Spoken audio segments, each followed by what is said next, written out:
Well, good morning, everyone. Welcome. Happy New Year. Hope everyone had a wonderful holiday break. And we're excited to see you all back here with us. This morning, we've got a full agenda for you with some updates and some information we wanted to share with everyone. So, as is our standard, we'll start out with our emergency procedures, followed by an all-college address by yours truly. Then, as promised at our last opening, we have the results of the elevator speech and all the focus groups, and we have some language we want to share with you this morning. Kim Armstrong will do that. Then we'll have a Lumina grant update by Dr. Ali. And then, I think the highlight of the agenda, our strategic planning teams will be giving you update on all the wonderful, innovative work they're doing, so you know what to look forward to coming out of those teams. And then Dr. Friesenberg will be presenting the results of our student focus groups that we conducted at the end of last semester. So that's going to be very interesting and hopefully very useful to everyone. And then we have a panel of 3 superintendents. The high school student prototype is changing. The challenges that they're facing in high school in terms of helping students becoming college and career ready is changing. So we're bringing in 3 different superintendents from 3 different types with different types of communities, one more rural, one urban, one suburban, for them to share with us their challenges and their struggles, because as we know, their students become our students. And then we'll end with a story from a student, putting everything all back in perspective with a from the heart in a video. So that's our day, and we're going to get rolling. So please help me welcome to the stage Lieutenant Swiderski for our emergency procedures. Erica.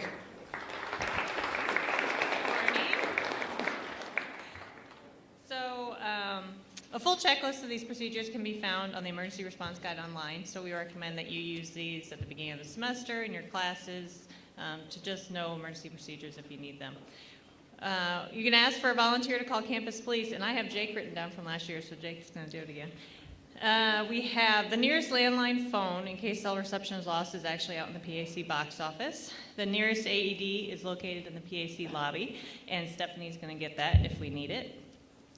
We would ask for 2 volunteers willing and able to perform CPR, and we have 2 ladies from Health Careers up front here who are ready to jump up and do it. We have the nearest fire pole stations are on both sides of the theater near the exits here. In the event we have to evacuate this building, the closest exits are the 2 in the lobby, but we also have additional ones back to the stage and then downstairs outside. And once we would get outside, we'd go to Lot C, the far side of Lot C. In the event we would need to shelter in place here, the best place would be to go to the rooms in the basement. So again, those locations would be go down the stairwell on either side downstairs. So thank you. Wonderful, thank you. You always do a great job of that for us.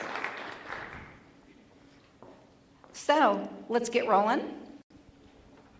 And what I'd like to talk to you about this morning is, first of all, and some of these themes you'll see continued from opening to opening, because I want us to focus as an institution on some of this data in terms of who we serve, what we're trying to accomplish together, how we go about that, and then some updates on what's going on campus. So we're going to start with who we serve. We're going to move to our why, how, and what. Talk about some progress we're making, some challenges we're facing, and then end with some wonderful stories about how all of you are making a difference. So let's talk about who we serve. By far our biggest contingent is the recent high school graduate. The good news here is 30% of area high school graduates end up at ICC. So that's an amazing statistic. That national average is about 21%. So you can't complain with outperforming a national average by 9 basis points. So that's the good news. The not so good news is you really can't expect to grow, when you're that high over a national average, grow that market too much, and that population is shrinking. So we'll have to deal with that as time rolls forward. Another piece of good news in terms of high schoolers is that currently 39% of all high schoolers, juniors, and seniors are taking some sort of early college programming here with ICC, which is great. And that's really our only growing market share. That's up 7% in the last 4 years. So that's our growing market segment.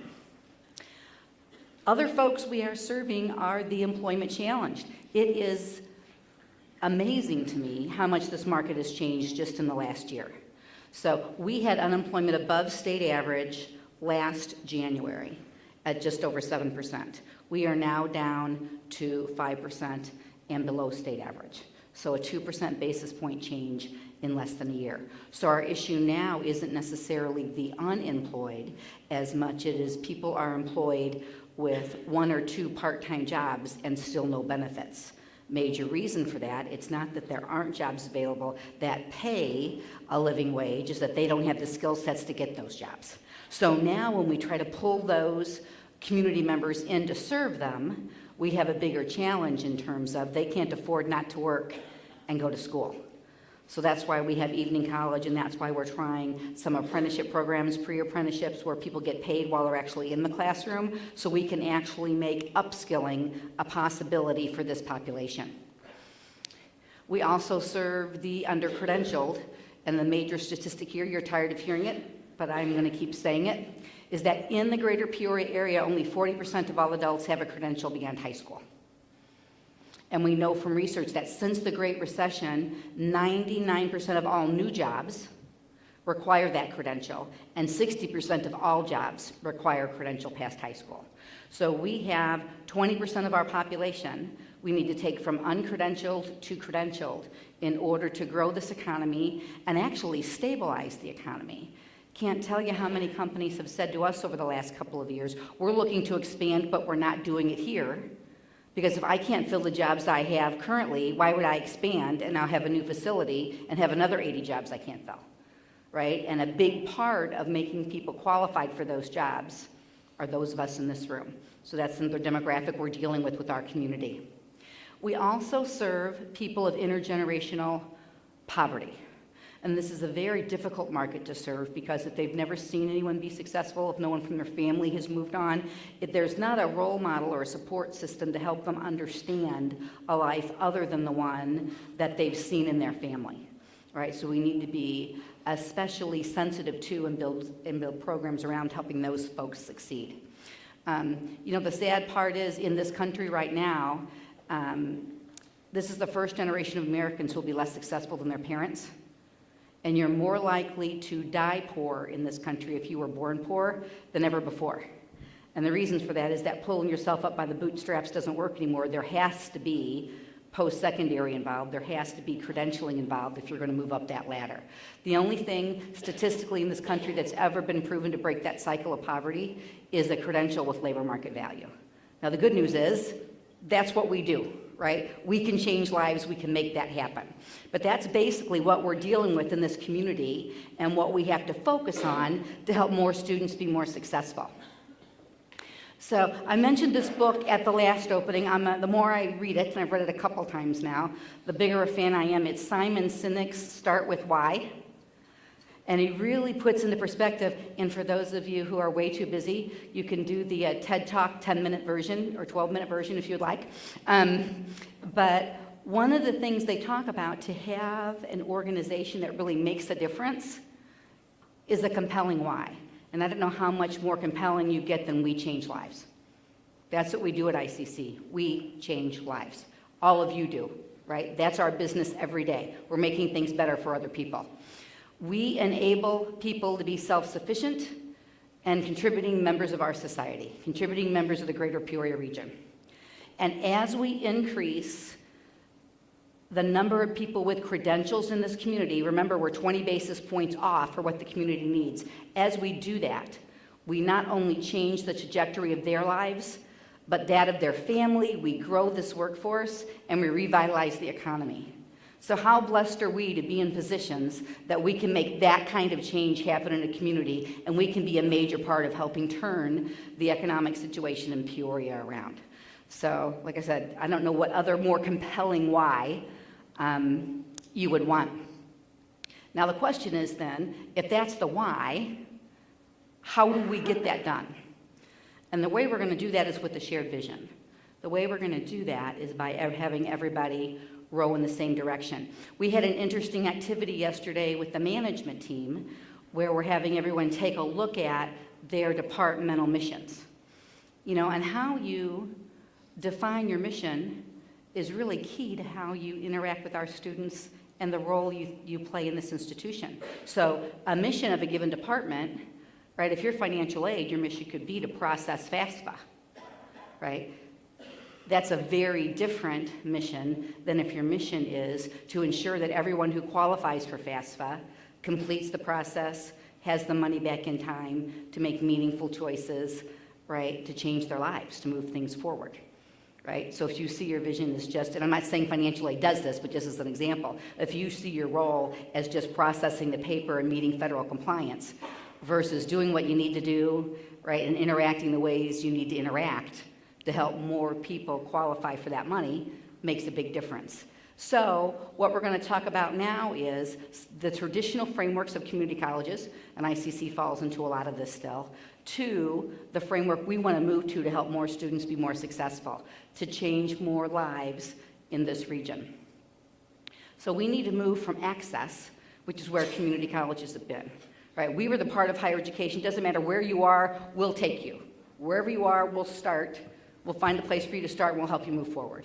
Well, that's not enough. Being available, right, when people show up is no longer enough, because if we're going to change lives in this community, we need to not only provide the access, we need to engage folks. We need to meet them where they are and pull them through, and we need to have systems that make them successful. And when I say make them successful, I'm not talking about lowering our standards. I'm talking about getting more people over the high bar we've set at ICC. We have some high academic standards, and we want to have people achieve those standards. So what do we need to do to change to make that happen? Another how that we need to focus on is treating all students the same versus treating them based on the gaps or the struggles that they have. And you'll hear a wonderful example of that when we talk about that first year experience. The support students who test into developmental need is a different level of support than students who come to us with the 4.0 and qualified for that engineer transfer program to U of I, right? So there's some students we may need to get out of their way, and then there are other students who probably need far more support, right, than we've been able to give them in the past. So we've got to figure all that out to help more students be more successful. Next, we need to move from, we've had some long-standing, decades-old partnerships, but we need to move from those handful to aligned strategic partnerships. Because when you think about it, how community colleges are measured, how we know when we've done a good job, is the outcomes of students in time period 2. Did they get to that university and do well? Right? Did they get to that profession and perform well?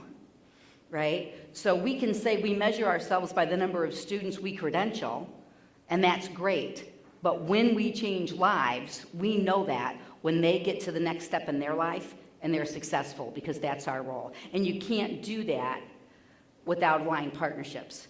Right? If we're expecting different things than the high schools are teaching, if we're teaching different things than the universities want them to have, if we're educating them for a career and they get on the job and the company says there's 20% of what I need they don't know yet, or they haven't mastered yet, right? Then we're not making them successful. So this is something else we need to focus on our how. And then moving from experience-based decision making, either we've always done it this way, or by my observation, this seems to work, to data-based decision making. And I really have to give a shout out. I'm sure they're not here because they're taking care of students, but Beth McLean and Karita did an amazing job. They bought a software, cost us $400 and a couple of iPads. They have every student check in now, and they say why they're here. So what we're finding when we take a look at the data is 35% of the people coming in and standing in those lines to be helped, right? They are waiting in line to do something that they could have done on self-service. So we pull them out of the line, we take them over to that bank of computers, we teach them how to process it, so now they know for the next time, right? We take care of them and they can be on their way, but better yet, the people who are in line, who get impatient and maybe don't stay, now there's 35% less people in that line, right? So they can be handled faster. We didn't know to do any of that until we started tracking it, right? And we knew why people were here and how we could help them. So moving all of our processes to be more data-based allows us to meet students where they are, to take care of them personally, and to be more efficient with our resources. So that's a win-win all the way down the line. And then moving from focusing on traditional models to focusing on systemic innovation to improve outcomes. One of the things we're working at is an innovation that it's out to RFP now, but we will be implementing later in this semester, is a CRM. Okay, how many people are going, what's CRM? There we go. A CRM is a software system. It's customer management. So they have those systems for community colleges, and what it lets us do is track our outreach, track who's applied, and track all the different pieces in terms of testing, in terms of advising, in terms of financial aid, and then did they enroll? So what that will let us do is, where are students getting caught, right? Where they apply, but they don't end up enrolling. You know, are they getting caught in testing and they see they place in developmental and then they go, right? Are they not making it through the FAFSA process in financial aid? Once we have that information, we can reach out to them specifically and help them. We might change our processes. We might do more group activities to bring people in who can say, we're staying in this room until we all finish our FAFSA, right? Whatever we need to do, but right now we don't know how to change to serve them. And this is going to track that for us. So again, systemic changes so we can meet students where they are and help all of them be more successful. And then we're moving from this local perspective to building more national collaborations. You know, as we've had financial problems over the years, one of the first things we cut was professional development, right? So we are working really hard to keep that money and those resources available. We've joined ATD, and I can't tell you how many of your colleagues has said to me, now that they've been through that student advising success seminar that we sent people to in St. Louis, or to that national conference we sent people to, how they're viewing what we do differently, how they're understanding how we might change to make more students successful. Part of it is we have amazing people. So let's give them the background and the resources, right, to help us change, to help more students be more successful, which is what we're all about. So the net of all of that, right, why do we do this? Because we're changing lives. Right? And there are needs in this community that need to be addressed that we are uniquely qualified to do. How are we going to do that? The things we just talked about. And it doesn't matter what your department is or what your role is. There are ways you can move forward with making those transitions to serve our students better. The net outcome of how we measure that is increased credentials. Right? We need to flip the dynamic. We need 60% of the people in this community to be credentialed, not 40%. We want to make sure there are no gaps in success. It can't be okay anymore that students who start in developmental graduate in single digits. We've got to find ways to fix that. And we want to create very clear pathways for students. If they come to us and know they're going to Illinois State, it's going to be very clear what they take so they can start at the junior level status. If they're coming here to go right into the job market, it's going to be very clear what job they're qualified for, and we'll have connections with those employers. And again, how powerful is all of that? That is changing lives. And that's what all of you do, and I'm sincerely thankful for that. So part of making this happen, though, is a new level of community alignment. And you've seen this graphics before. We can only be so successful unless we're aligned with high schools, unless we're aligned with universities. If we're doing more in economic development, we're aligned with employers. So keep that in mind. It's very easy to fall into the trap of, I know what I need my department to do. It's harder to remind yourself, well, I'm assuming that's the right thing to do. Have I had a conversation, right, with my biggest transfer university program, right? Is this the expectations of what they're telling students to do in high school? And making sure as an institution we're responsible for all of that. Because together, my friends, we are making a tremendous difference. You know, I've had folks talk to me about morale, right? How people are feeling about how things are going on at ICC, and I know that it's low. I know that change is tough. So one of the things I wanted to talk to you about is that's okay, and that's to be expected when we have this level of change. So over time, this change curve has been proven for about 3 decades now in terms of both how individuals respond to change and how organizations respond to change. So one of the first things is you put data out there, information, to let people know there may be a better way to do something, right? So we're going to go from our current level of student success to a higher level in terms of completion, right, and in terms of outcomes at universities and employers. So the first stage is always, you see there, once you get the information, is denial. Doesn't apply to me, but I'm doing a good job in my role. I'm just fine, thank you. Don't like the new systems, training on the new software, working with somebody differently. Human nature, right? Then you move down, and then sometimes people, or often, they can experience anger. I was just fine in what I was doing. Why can't they leave me alone? Right? And I think we're dealing with a little of that right now. That's natural, and that's okay. Most change efforts, whether it's personal, I need to lose weight, whether it's organizational, we need to reframe, we're seers, we need to reframe ourselves. It's once you've announced the goal and started that process, and you're a couple, 18 months or so in, that's when most initiatives get dropped. Because that's when people are the most unhappy, right? And that's when things start to fall apart. It's okay, it's a natural part of the process. We're gonna stay the course. We've got teams who are leading some of these initiatives. We're gonna make it through to the next level, which is exploring and then everyone agreeing on a direction, right? Supporting, encouraging each other, and then we'll have new systems. So you'll hear about some of those innovations this morning, and we'll continue to work through that. It's interesting, I had several people ask me at the end of last semester when I was leaving for Harper. And I thought, well, that was an interesting question. For those of you who don't know, they're doing a presidential search. And so I thought I might as well talk to you about that. Even though we are in a tough time as we go through change, and even though that was better money and benefits, I didn't apply for that job.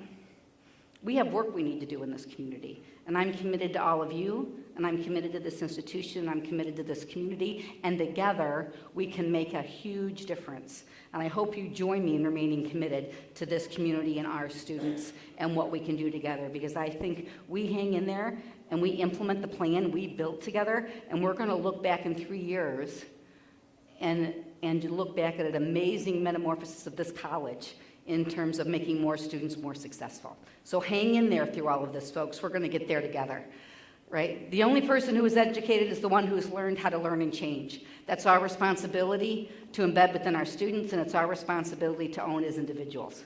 We will all learn and change together. And we are making some immense progress.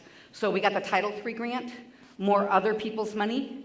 That grant will pay for a lot of professional development and a lot of new systems that will help us individually support our students to meet them where they are so we can track them individually, make them more successful. We're doing a pilot in competency-based instruction, right? How exciting is that? So in those types of programs, we're gonna try it in welding. A student could move as fast as they can demonstrate they've mastered the competency. So now, as opposed to someone, like I said, think of yourself as an adult working 2 jobs and no benefits. Do you have a year to pull back on one of those jobs so you can train for a new job? You don't, right? So they don't come. If you can move through that on a more full-time basis and maybe in 4 months complete that, well, people maybe have far more flexibility in their life to make that commitment for 4 months knowing a job is waiting, right, versus taking a year to make that commitment. So we're going to give that a try. A lot of success nationwide going on in competency-based, especially in the career skill-based disciplines. Looking at apprenticeships. Industrial maintenance is up. I think we have a couple of new students with CAT in secure software, looking to get CNC Machining up in August. I say we, I don't do anything. Andrew and the new workforce group, we're doing amazing things. And that competency-based program, as we mentioned, in welding. The strategic planning team's not going to say much about them other than they're awesome. They are doing great work. You need to appreciate what they're doing and understand what they're doing, so they'll be up here in a minute. We've got the new branding. I continue to have people in the community say, where are you getting all this money for marketing? And we're not spending more money in marketing. It's just that when we are, people recognize it as ICC, right? And it's the same look and feel and logo, and we're getting far more bang for our buck because people understand that as us. And our pursuit, both to get our programs in the 50-year-old temporary building, a better facility, in a pursuit of trying to get the state to give us the $2.9 million they promised a decade ago. in terms of that sustainability center, we are applying for, I think we sent in to the feds to review a draft, although they're not there, so the timeline there is a little messed up. But it's on their desk. Hopefully they can see in the email it, we checked it in on time. But we're hoping to get $3 million from the Economic Development Administration to match the 2.9 we can get from the state, which then only means we have to put in 4, and we could have a new sustainability center and finally get those programs who've been working in a 50-year-old temporary building, a space where they can actually plug in all of their equipment at the same time and they don't blow up the building. So making some wonderful progress. But we still have some challenges, so I want to walk you through a couple of these. We're challenged by the expectations of HLC and some of those timelines. We'll talk about that. Enrollment this semester is a challenge. I got on stage at 8, so I didn't see today's. Are we still 9% down? Who's seen the email? Yeah, yes. We are 9% behind where we were this time last year for spring enrollment, which is not a good outcome. Talk about budget for this year and next year, and then some technology issues. So with HLC, by the end of the semester, we need to have our systems portfolio done in our project, which is that student integrated schedule. And so there's teams working on it, but the process stakeholders have documentation to do. So if you're involved at all in that process, it's going to be a heavy lift this semester, but that's work we have to get done for accreditation. Target date for that draft is March 15th. Then we have a comprehensive reaffirmation visit coming up in next February, so about this time next year. And of course, you've got to write to all of those criterion, which is usually a couple hundred pages, right? And get that in beforehand. So Jill, when would that have to be ready?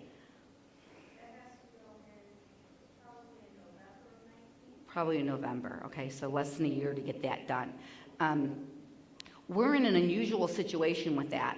All of the AQUIP schools, what the commission did for years is if you were doing a great job on your projects, and ICC always did, right? So we were knocking it out of the park with accreditation. But they just looked at the projects and really didn't look at all of those other criterion. Well, everyone has someone to answer to, so our accreditation agency was evaluated by their accreditation agency that said you can't let these project-based people off the hook. You still have to prove you're doing assessment. You still have to prove there's quality in your programs. You still have to do all of these things, not just a great job on your identified project. So now, not that we didn't have activities going on in assessment in some of these other areas, but we didn't monitor it and track it and make sure that it was happening consistently across all programs, right? Because we didn't have to write it up and no one was evaluating us on it. Right? So now, we've got some heavy lifts because we've got to go back and document things that maybe, as they've changed their rules over the years, things we should have been doing in little smaller steps. All the AQUIP schools really didn't keep up because we were being evaluated on our projects. So again, our projects were great, but we've got some catching up to do on things. Number one thing is assessment, which we've started to do that already. And I don't know about you guys, I think those assessment fellows are doing an amazing job. And that was a great addition to how we run our institution and how we support our faculty going forward. So let's talk about enrollment. From a spring perspective, we are down, we're still down 33%. It's getting close to 40% in the fall, right? So we've done some amazing things to increase enrollment initiatives. Summer Pell, evening college, geofencing, removed enrollment blocks for full-time students. But obviously we need to continue to grow and change. When we talk about these numbers, people say to me, well, does that mean we're going to do something drastic in terms of what we're doing at the college? And my answer is no. We're going to continue to plan. We're going to continue to change. We'll restructure. We'll put resources where students need them. We'll move things around. So we're going to continue. Our students continue to change. Our community continues to change. The number of people we serve continue to change. We're building new programs. And we're taking new efforts to try to balance all of that out. And we're just going to have to continue to change along with that. So the budget, the long and short of it is, even though we're down in enrollment, we've made some of that up on the employee side, mostly between the lag time in hiring, right? So we don't pay, somebody leaves, we don't pay anyone that salary until someone comes back. Those numbers are about equivalent. That'll have to be relooked at once we see final enrollment numbers next week. But we're also about $750,000 ahead in benefit savings. So stay well, my friends, right? And we can use that to offset some of this enrollment too. But we should be good this year. Looking at next year, going into it at this point, we're about $1.5 million behind. So we're going to have to take a look at that in terms of our budget planning for next year. I'll also remind all of you, though, we do have some innovation money available from the board. So from that standpoint, if you have an idea that increases the number of students we serve or increases our efficiency in processes, even though money's tight, we'd still like to hear about some of that. In terms of technology, we do have the committee that's kicking off in terms of instructional technology and what we're doing. We are working very hard. We took $2 million of the last bond as opposed to putting it all in facilities. We took $2 million and kept it for IT. So we're putting $800,000 in increasing the internet in the classrooms, right? Students should be able to sit and use whatever devices they need to use and have that available. So we're putting $800,000 into that this year to improve all of that. I have a personal request. When you have IT issues, call the number and report it, right? We need them to be database too. I hear from people, well, I've reported that before, so I don't do it anymore. We're going to use that number as guidance and data for that committee in terms of how to prioritize. Have an issue, please report it. And again, the bond funding in Title III provides support for all of that. Ways we are continue to increase that engagement, increase that enrollment, increase that access for more students. We're looking at dual degree explorations as our high school districts are struggling to find teachers, and some of them are struggling to find people in AP. So they may take their AP students and opposed to staffing it that way, send those people their junior and senior year to ICC. They graduate with high school and college at the same time. 3 new pre-apprenticeship programs. Already talked about the apprenticeships earlier, competency-based welding, that workforce sustainability center. So there's a lot going on to try to improve our current situation. And just wanted to give a shout out to people who are really making a difference. Again, the assessment fellows are doing an amazing job. Student access, Jeff from the technical area in IT, over break, when students called in, they had to listen to about 5 minutes of a recording only to find out the college was closed. So those weren't happy people, right? So there was a snafu there. He got in and fixed it. And then once he got that done, which we greatly appreciate, our students appreciate, and he said that he understands that his job one is to make their processes suck less for students. So I don't know that we're going to put Jeff in the marketing department, but I love the fact that regardless of his job, because his job's right in the phones in the technical area, that he still knew his job and his first responsibility was to make things better for students. So you just got to love that outlook. If you haven't taken a look at it, go to FATV. It's over 800 videos. It's an artificial intelligence bot. Students 24/7 can put in their financial aid questions and get them answered. When we did the soft launch in December, for 2 weeks without even advertising, we had hundreds of students who were looking at FAFSA questions at 9, 10, 11 o'clock at night. So those are students who didn't used to get served or had to take off work to get served, who can now have their questions answered. So that's very exciting. This is a copy of our new Go Guide. It's probably the best we've ever done, just delighted with that. That is all the information on our CE program and PDI. Get a chance, take a look at that. Another example of progress being made. And all of those career cluster-based events, students in the high schools are loving those. That students can come in and explore a whole area that they might want to go into, and then once they've done that exploration, then start to figure out what exact program makes sense for them, as opposed to a given program having 3 times more students than they could use, and then a related program has none, right? So let the students explore health careers, and then we can get down to the detail of what option makes most sense for them. So I'll be back up again later. Thank you for your attention. I couldn't be more excited about where we're going as an institution, and know that that's because of all of you. So thank you from the bottom of my heart. And as promised at the last time we were together, let's talk about our elevator speech. Kim Armstrong.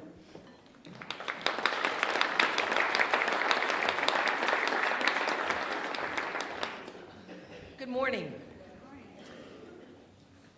So about 100 years ago, when I started in my professional career, I worked for a company called Lanier. We sold dedicated word processing, because why would you ever need a personal computer in your home? So one of the things they had us do is they had us memorize a 7-page initial presentation. Now, to say that I was against it was an understatement. What am I ever going to need this for? The concept behind it was they wanted to give us the tools that regardless of who I was speaking to, I had an answer for them. So our customers were people that were going from typewriters for those, if there's anybody under the age of 40, ask your grandparents what they look like. That if I didn't have to hit return at the end of every line, I could increase my productivity by 25%. Mr. Attorney, what would it mean to you if your secretaries could get 25% more work out for the same number of hours in the day?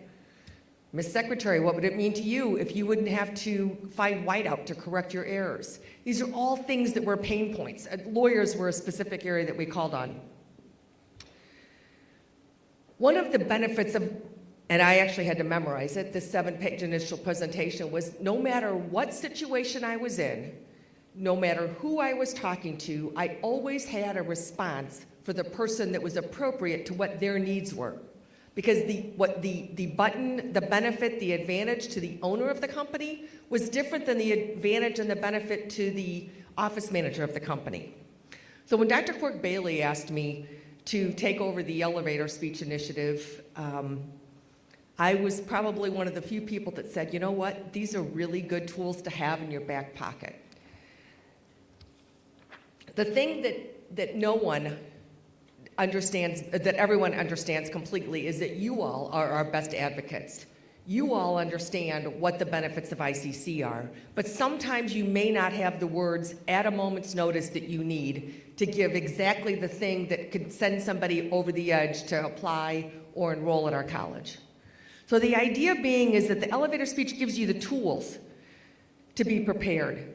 20 to 30 seconds of high points of what's important to that person at the time.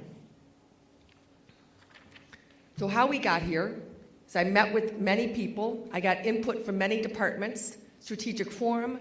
Different departments submitted their data, or their responses to me, to our team. We met with the cabinet, even met with the board of trustees. And the overriding statement was always to remember, it's always about them, the person we're talking to. It's not about us. It's always about them. And these were the 3 tenets that we based this on. At ICC, you will acquire a high-quality education. At ICC, you'll ensure your future financial security because of our exceptional value. And at ICC, you'll attain a credential, providing a pathway to a living wage. So if you start with those as your basis, now you need to personalize that to the person you're speaking with.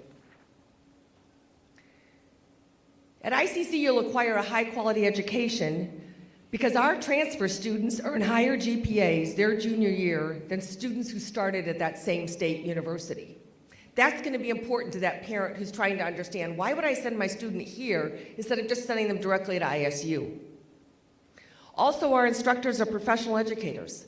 You focus on not just research, but you can translate the academic theory into real-world experiences. That's important for the person who's questioning, is my student, is my child, my sibling, my parent, my spouse going to get the same quality of education as if we went to another school?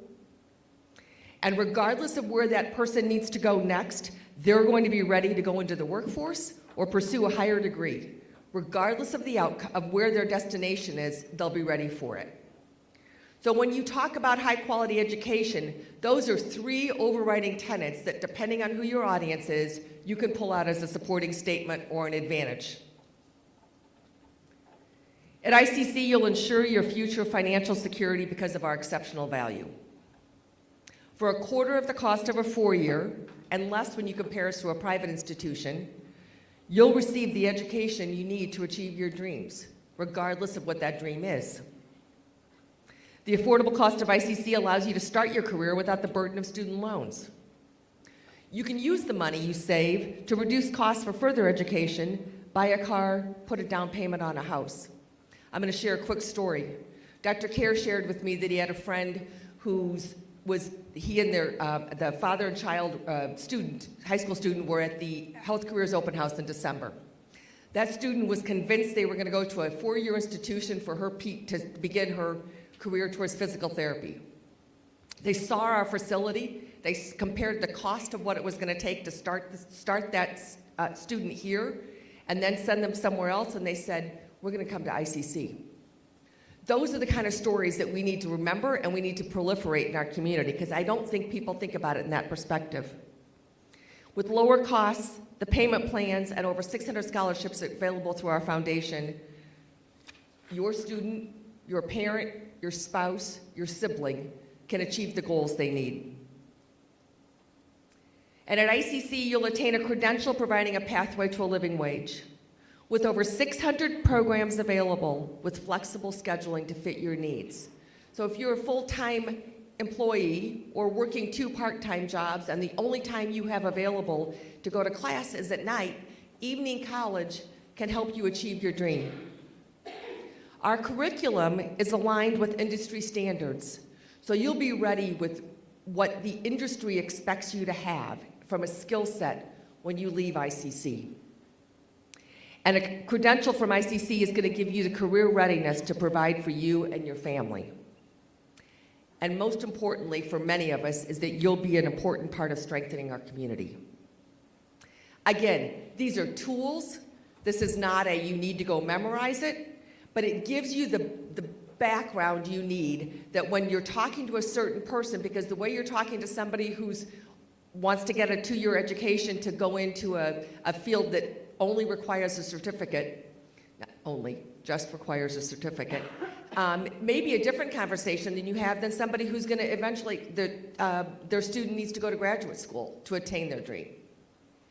So what we're hoping that we've done, and through all of this input came from you all, is filter down what we feel are the top 3 or 4 benefits for our 3 basic strengths. We're going to distribute this information to you electronically and through some printed versions in the February timeframe. So hopefully next time you're at a cocktail party, you're at a soccer game, at the grocery store, and somebody sees the ICC logo on your sweatshirt, you've got in your back pocket the tools you need to help spread the gospel about why we're the best kept secret, which is not a great marketing theory, by the way, why we are something that more people need to know about in our community. I appreciate all of you for the time and effort you gave me to put this together, and look forward to seeing it play forward. Thanks.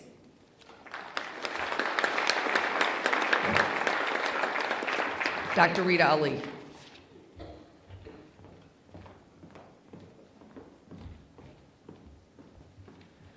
Good morning, Cougars. Good morning. As an upper middle-aged single woman, I'm a little more cautious about referring to myself as a cougar.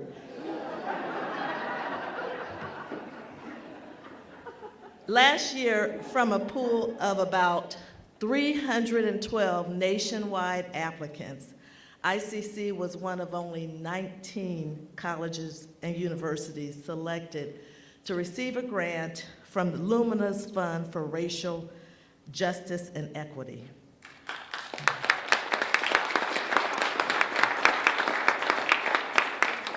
The fund was created last year in response to racially motivated violence that occurred in Charlottesville on the campus of the University of Virginia. And as you know, a young woman protester was actually killed in that event.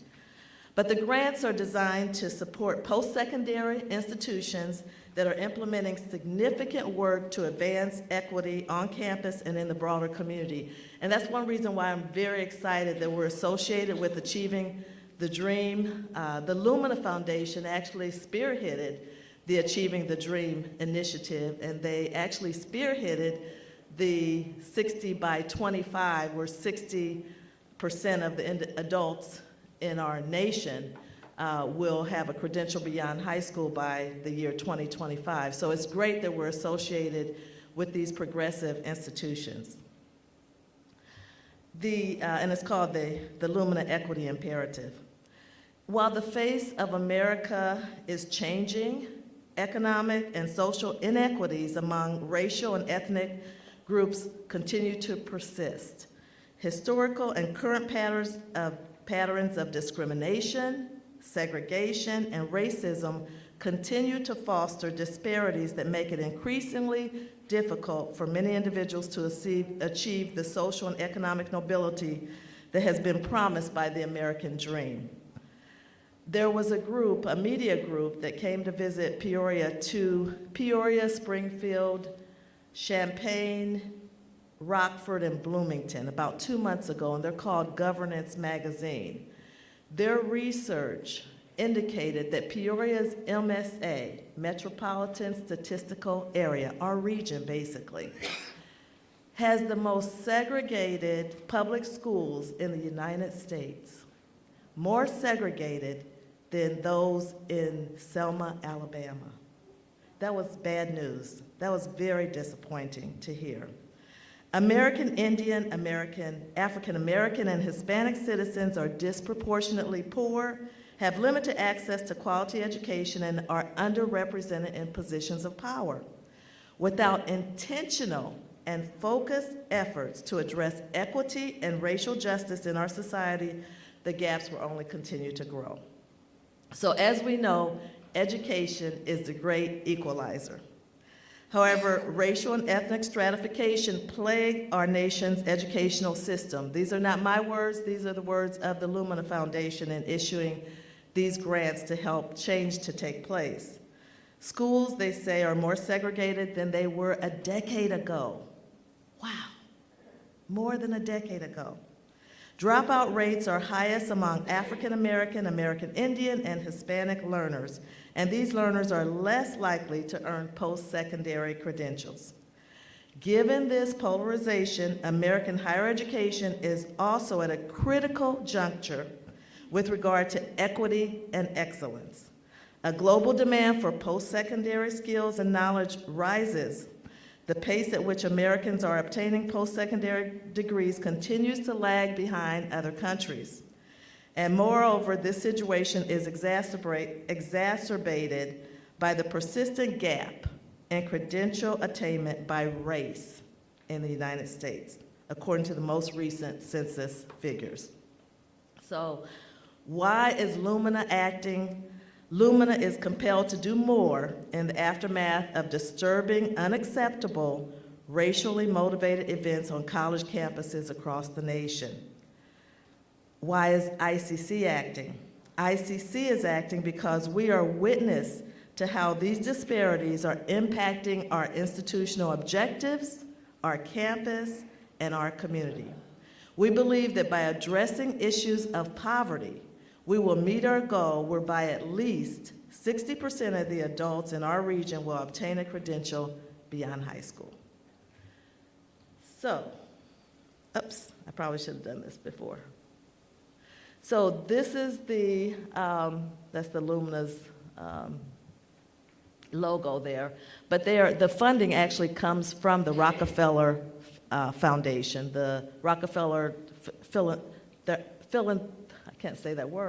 philanthropy advisors.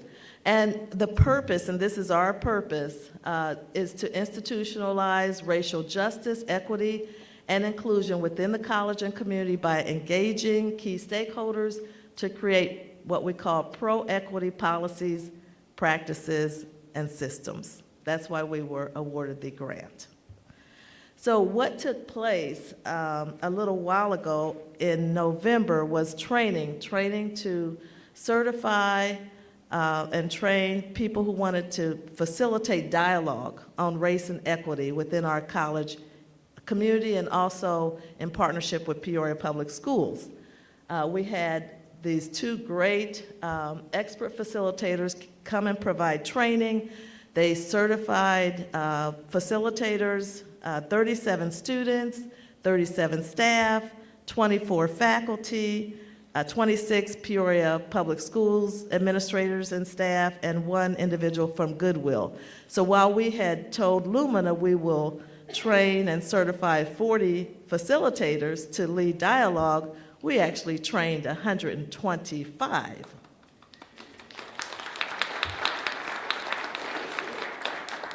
So the steering committee is ICC's Intercultural Diversity Committee. They have agreed to serve as a steering committee for the project. We have lead facilitators who include Julie Clemens, Joe Shanakas, Jessica Bastian, Todd Daniels. We also had Margie Lawler, but she's no longer with us. So those are our lead facilitators in the initiatives. And then we have the trained facilitators, and we're going to ask those people who are certified to now be willing to sign on to some dialogue sessions that are going to take place. So the study circle participants can be anyone at the college. We hope that it will be administrators, staff, faculty, and students to participate in discussion circles for 5 weeks on issues of racial justice and equity. The discussions will be customized. There will be 5 sessions that take place, and we're going to kick this off in February. So there will be 5 weeks, 1 hour each week of discussion that takes place.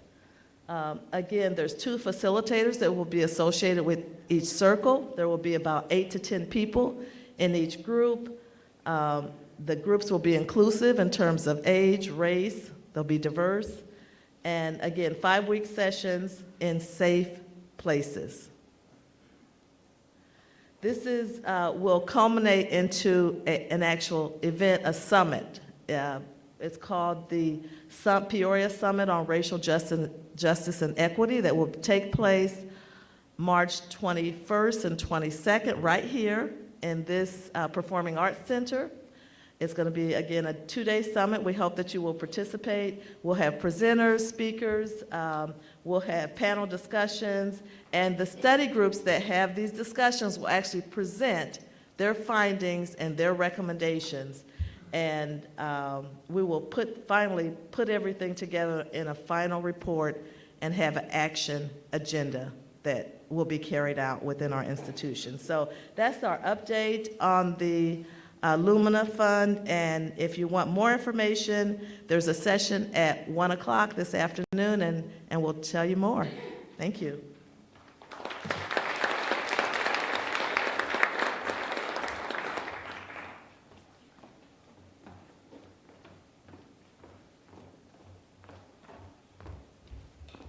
Good morning. I am absolutely thrilled to join with our strategic planning teams in sharing an update with you this morning on the projects that they've been working on. Dr. Ali just shared with you about how much our community needs us, the disparities with poverty, with race.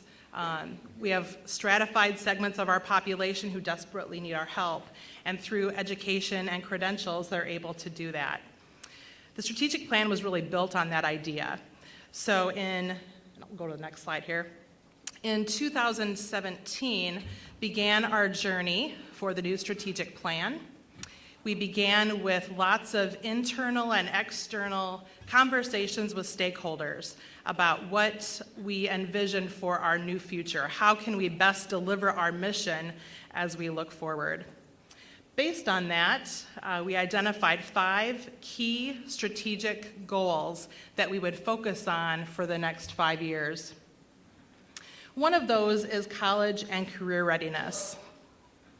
Another is completion of credentials, aligning our curriculum, and engaging students.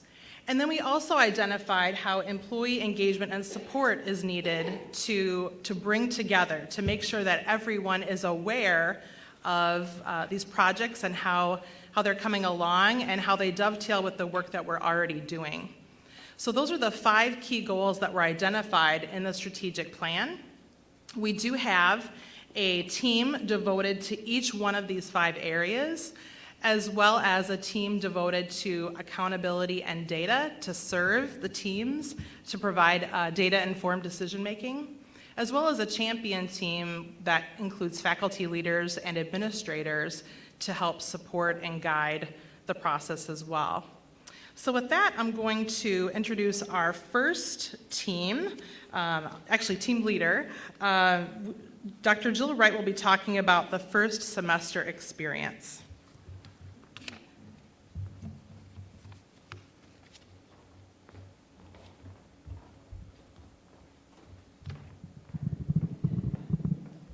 I'm like the talking head. I might be the shortest person in the whole house. It's fine. I've learned to live with it. I'm just short. I understand. Well, can someone change the slide to show the team members? There's a clicker. Well, that's okay. I'm short and I have no clicker, but I have knowledge to share. First of all, I want to recognize this fantastic team. And if you really want to think about the data, I'm surprised that this team still likes Dave Smith and still likes me as the team leaders. This team has had seat time. This is just seat time, not including meeting preparation to get ready for our meetings that are 2 hours long. We've had seat times of meetings for over 100 hours since we began this process. So that's pretty amazing. And this team, for some reason, they keep showing back up. It's because we really are working on something that matters to Illinois Central College. Before I dig into where we are at, I want to first start with an apology.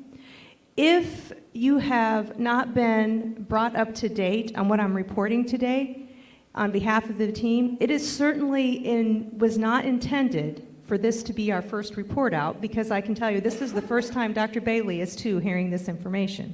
So we have lots of stakeholders to get to. The report out today really focuses on the fact that we are moving into the implement stage, which means we have gone through looking at our data. We have looked at research, we have read literature, we have talked about best practices, we have talked to about 10 other institutions on how they do their first semester experience. And so now we're getting ready to kick off into the implement stage. And so this will really impact how we make a difference in the lives of students beginning in fall of 2019 and continue through spring of 20, and then we'll take a look at the data that we have to see if we're trending in the right direction. So one of the things that we are going to recommend to Illinois Central College, and it will begin with the curriculum committee meeting, actually that is at the end of January, we are going to propose resurrecting something on campus. We, at one time, had a college orientation course called Orient 099. If you go way back, I've been here 21 years now. It was originally called Psych 104. Does anybody remember that course? That goes way, way back. That course was developed and changed to an Orient 099 course, and that's what we're recommending. We are recommending that we look at how we can engage students from the very beginning of their time at ICC. So our target audience is really one of those groups that we know, data tells us, that we do not necessarily have the systems in place to help these students mature on through a completion of their goals at ICC. So our target audience for this 099 course are, of course, students that we know aren't completing. And the data tells us, where do we lose many of our students? We lose many of our students in the developmental courses, as was talked about earlier.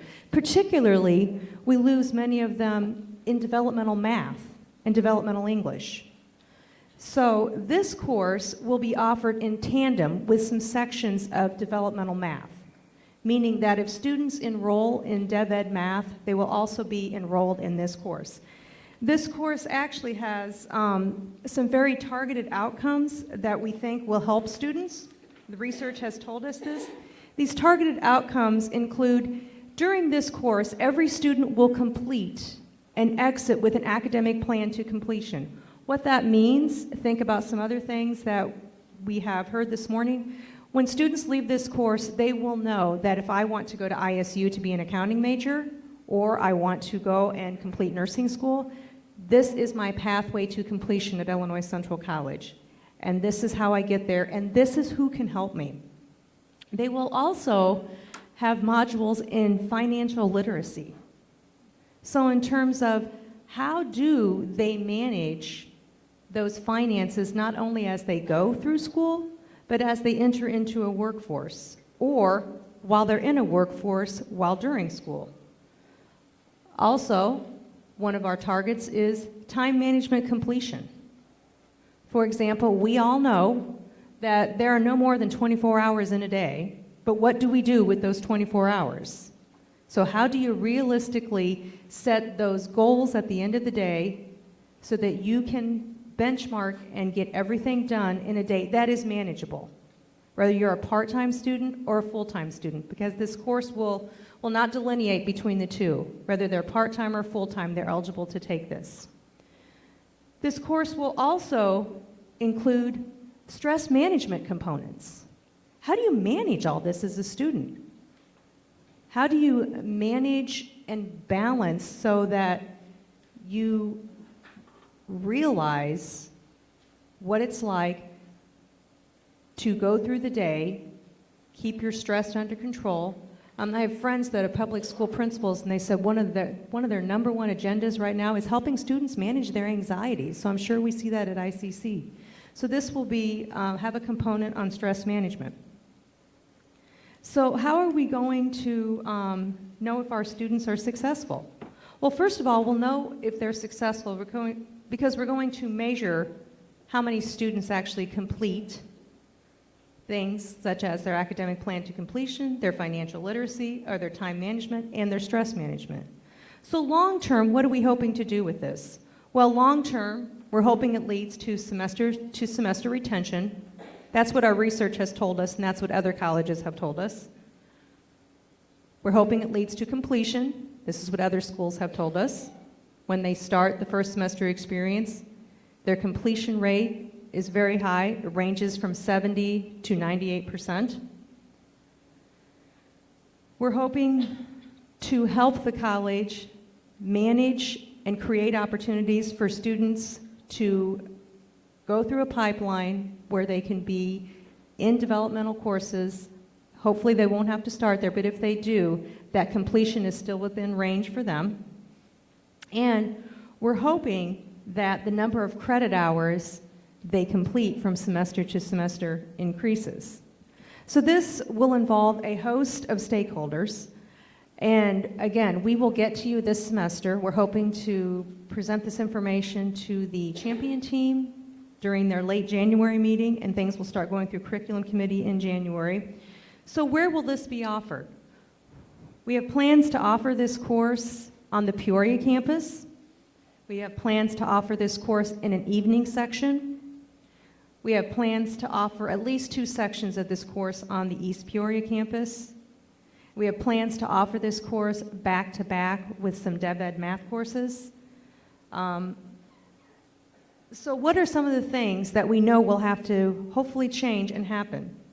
First of all, we have to meet with advisors as a stakeholder group to help us recruit students into this. We have to let the ICC audience know that our target population includes all ages of students, full-time and part-time. We also have to let the ICC audience know that this requires professional development for college employees. For example, there has to be professional development opportunities for advising to learn about this course. There has to be professional development opportunities for faculty and staff to learn about and be able to teach this course. We have to have continued use of software packages such as the on-course software package.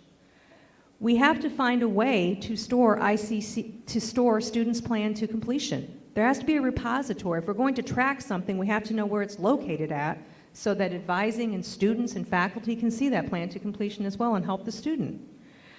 We have to provide the resources for these students. They have to have advising services.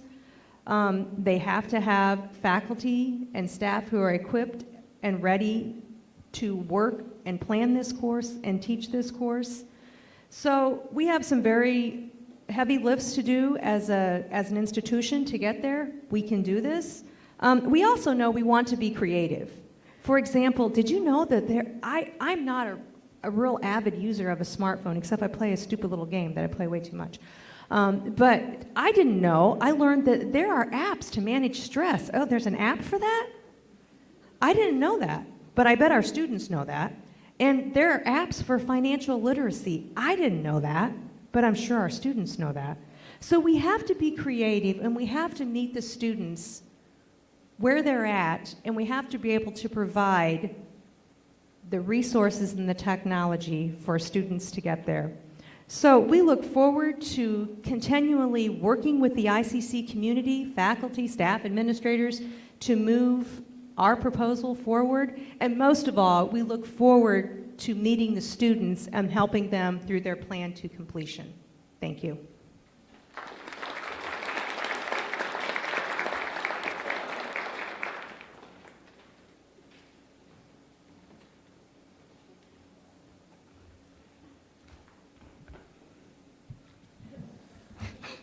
Little height difference there. Good morning. My name is Pete Fondel. I'm one of the co-leaders of the College and Career Readiness team. We actually have two separate projects going on simultaneously with our team. We kind of divided our team in half to work at both these projects kind of moving through to get them to happen. The first one we're looking at, the one that I happen to spearhead, is the project on multiple measures. And the reason, I guess I want to let you know why we chose multiple measures. There was a group of us that obviously felt at ICC when we use our current placement methods for putting students into their basically 110 level courses, so whether it's taking their math placement test or English placement test, whatever, that maybe those tests weren't the best at accurately predicting student success. We were putting students into classes, that weren't successful based on their score, or maybe they didn't get a good enough score, but yet maybe they would have had success had they been in there. So we were looking at alternative methods to how we could place students into those courses and maybe get a little bit better student outcomes from that. So what we did basically, we looked at basically the possibility of adding GPA as a new way of a cumulative high school GPA as another way of looking at how they could place into their college-ready courses. As we got into looking at this project, we basically, as we're working on this project, the state of Illinois has now come out with a recommendation. The state of Illinois is saying maybe a GPA of a 3.0. And then nationally, they had a recommendation of a 2.6. So currently, those are two just recommendations. There's nothing set in stone. Those are just recommended numbers. We felt here at ICC, rather than going with a recommended number, why don't we look at our own student data? Surprise, surprise. So we basically took some data we had. We looked at 1,100 plus past students here at ICC that we had lots of information for. We had their high school GPA, we had their SAT scores, ACT scores, what they did on their placement tests when they were here, when they came in as freshmen, that sort of stuff. Put all that into a huge database, and then added to that database what did they get in those 110 level courses that they took after they were here in school. And basically then ran a big statistical analysis of all that data to come out with what is the best predictor of their success here at ICC. And we have those numbers out. I'm not going to go over them because we haven't actually totally picked that number yet.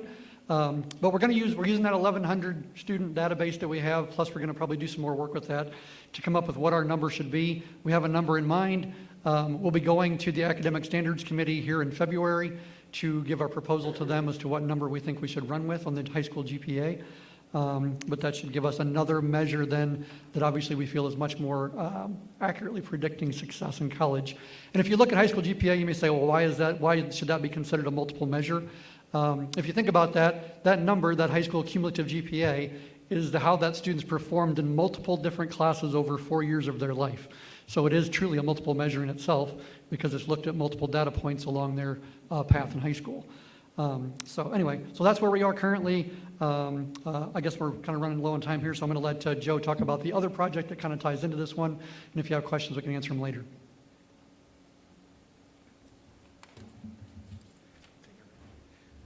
Well, good morning, everyone. For those of you who don't know, I'm Joe Bergman, the Dean of Math Science Engineering, and I'm also the co-leader of the College and Career Readiness team. The other project that we're working on is the electronic transfer and evaluation of high school transcripts. So I wanted to start off with just a really quick question, and just raise your hand.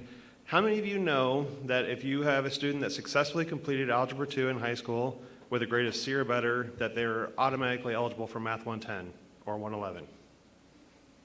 Okay, so all 5 of us know this. So this project is actually about trying to remove some of those barriers that we're talking about getting students placed in the appropriate courses. We're looking at taking the student information systems that high schools use. One of the more common ones that we're working with is Skyward right now, and being able to take those electronic information that the high schools all have, and have that submitted to us, and then be able to translate that into usable information. The benefits for our students will be, we'll be able to more accurately advise them, place them into the appropriate courses that they belong in. We'll be able to help our advisors. Right now, we're looking at creating an advising report based on the high school transcripts.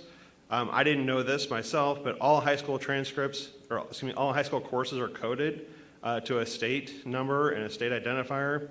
And we can use that information to take our 30+ districts that contribute to us and create, if you will, an ICC high school transcript so that people don't call me trying to interpret what Algebra 2 really means at the 30+ institutions, because they don't all call it the same thing. Let me just tell you that for a fact. But they all are tied back to the state code. And so if we can take that, we can create an ICC advisors report and be able to help then those students. There are several courses that already in the catalog have a high school prerequisite. Well, if a student does not have their high school transcript, they're not going to be able to override that prerequisite. And that brings us to our current state in the fact that it's not a requirement that somebody turns in their high school transcript. It is for financial aid, but when we do get the high school transcript, it gets scanned in, it gets put in a PDF, and people have to be aware of the fact that it's there. What we would be looking at is enticing the high schools into being able to give us their high school data on a semester basis for us to be able to, as students engage us as wanting to become a student at ICC, being able to pull that data through and do these evaluations so that we can better place them into the appropriate courses and get them started off on the right foot. You might ask yourself, why would the district want to do something like this? Well, one, we're helping to progress their students and remove those barriers for them to get into the right courses.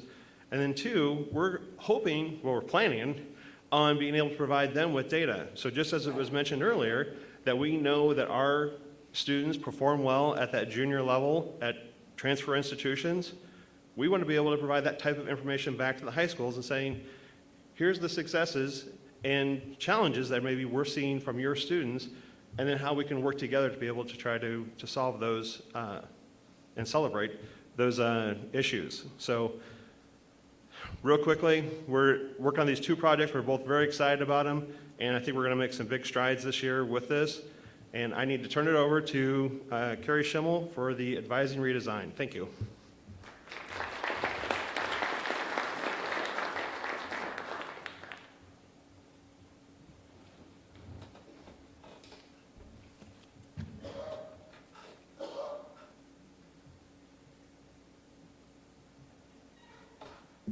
Hi, Cougars. As a middle-aged single woman, I'm actually not careful about when I use that word. And I actually try to use it with reckless abandon. Thank you. Thank you very much. Oh, stop. Really don't. Well, I'm Carrie Schimmel. I think someone probably said that. I'm sorry if that's a repeat. I'm the leader of the completion team, which has colloquially become known as the advising team. So I just want to briefly talk about some of the issues right now with the status quo and some of the things that we're trying to address in our group, and then some of the steps that we're going to try to take as we move forward. So if you are an advisor, and chances are good that you are because we have a lot of them here, you will know that our advising process is actually pretty decentralized, and that's because we have so many people who do it. So we have, general advisors, and we have department advisors, and we have many faculty who advise as well. So this actually presents a lack of a clear advising structure for our students, which is problematic. There's also sort of an antiquated view of advising, that advising is course selection, and that's it. And advising shouldn't just be course selection. And in fact, Dr. Quirk-Bailey earlier talked about equipping students to do self-service things themselves, and that's actually one of the things we'd like to teach them how to do themselves. They should be able to select their own courses, so advising should be much more meaningful than that. I actually have in my notes bonkers caseloads, which is actually how I presented it to the champion team when I presented to them. Caseloads are bonkers right now. In other words, advisors are seeing way too many people. And that's just something that's going to have to change. We're going to have to try to manage those caseloads a little bit better. And so these status quo problems lead to some negative impacts for our students. Poor student satisfaction, poor student effort, a lack of perceived support, low engagement, and low persistence and completion rates. And these are things that we have seen in some of our internal data. Lest I paint too bleak of a picture here, we're actually doing pretty well in terms of national averages for completion rates. We're doing just about as well as other people do. It's just that those rates aren't very good across the board. So the current research tells us that it is important to recognize the role of student services in student success. I can say this, I love that you guys are doing that because I have, like, you know me, right? Like, this is my thing. I started my own stopwatch, but thank you very much. They're giving me my time signals. That's so cute. Okay, so it's important to recognize the role of student services. I can say this as an academician, as somebody who comes from the academic side of the house and somebody who was faculty for 11 billion years before I came to the dark side, as we all like to say. Student services play just as critical of a role in student success as we do in the classroom, right? The stuff that they do is really valuable, and we need to start thinking about it that way and recognize the role of student services in student success and their ability to provide our students with the support and the resources that they need. I would like to see us shift towards more developmental advising, and this is what most of our research and our, the team has been gathering and reading so much literature, and everything that we're finding says that advising should be about relationship building. Students need an ally. They need a person on campus that they can trust, someone that they can go to. If they're having issues or problems, they have a point of contact. So that's what we're trying to move advising to. There's something called the SIP model. It's actually SSIPP, Sustained, Strategic, Integrated, Proactive, and Personalized Advising. That's what we should be doing.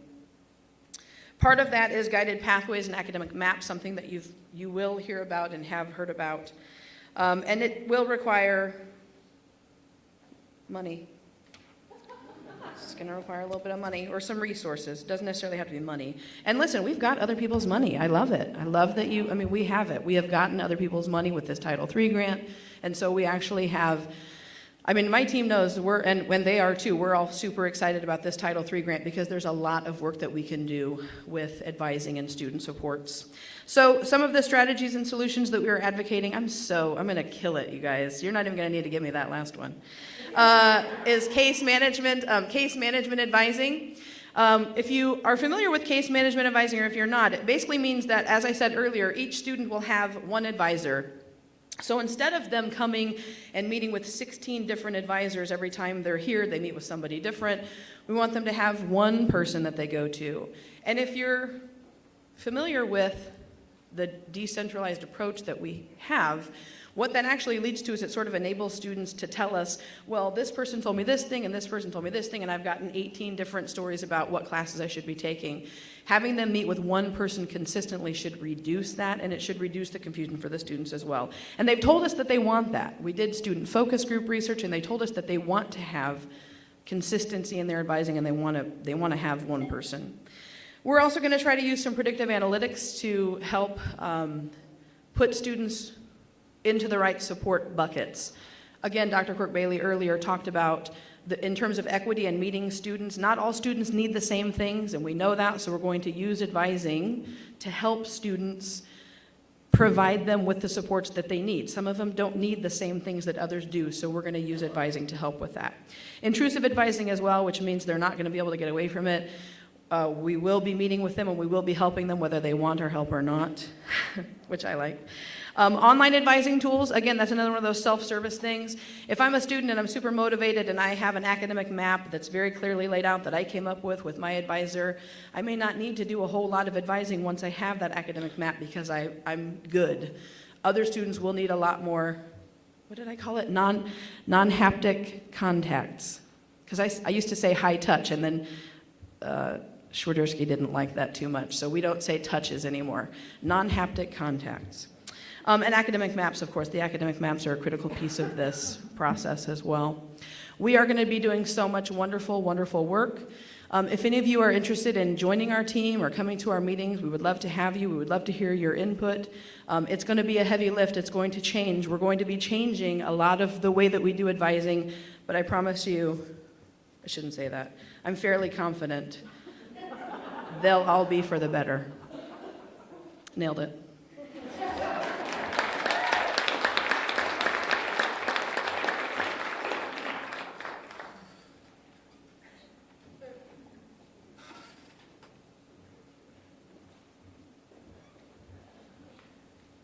Hi, I'm Julie Hauer. I'm the Dean of Business, Legal, and Information Systems, and also the co-leader for the Curriculum Alignment Team.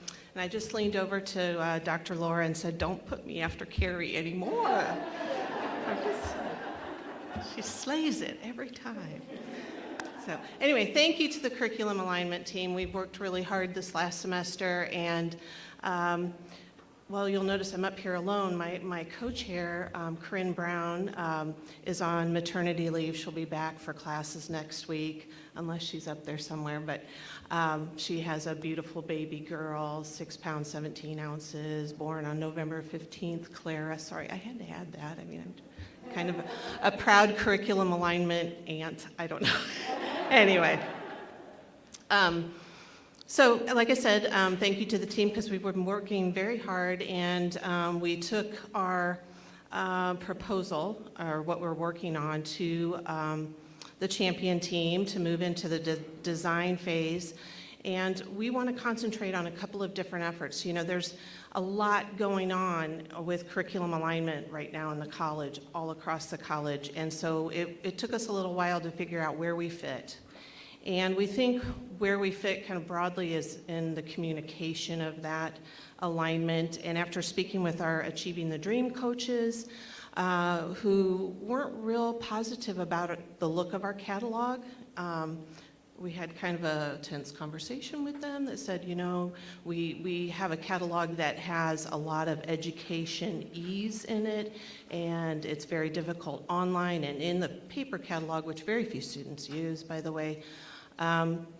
It's very difficult for them to understand what we're saying and what we're trying to communicate to them. And so to put it in more simple language is something that we can work on. But the thing that stuck out to us the most was that, you know, most of our students, or a larger percentage of our students, are part-time. And when we look at our catalog and we look at the sequencing of courses, we're only speaking to full-time students. And so we think the direction in our design, the design that we're going to look at, is making a clear pathway for those part-time students so that they, like Carrie mentioned, so that they have a clear map of what classes they need to take from start to completion. We, as advisors and faculty, we can kind of make those assumptions for students and kind of build them that schedule as they go along, but we've had problems with that, and we need to clear that up for them, so they need to know a very clear pathway. One of our members also brought to us a great idea that we're adopting and working on, and that's to expand our use of transferology. Transferology we use right now as a means of matching up our ICC courses with courses outside at our universities.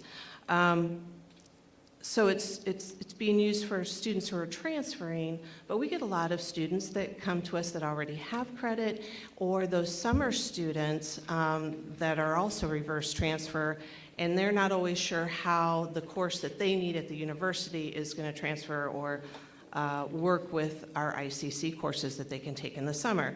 And so we want to expand that use of transferology to an additional module that will give us that information and be able to help us inform those students as well. So it'll be a great tool for us to use to help inform our students and keep them moving forward.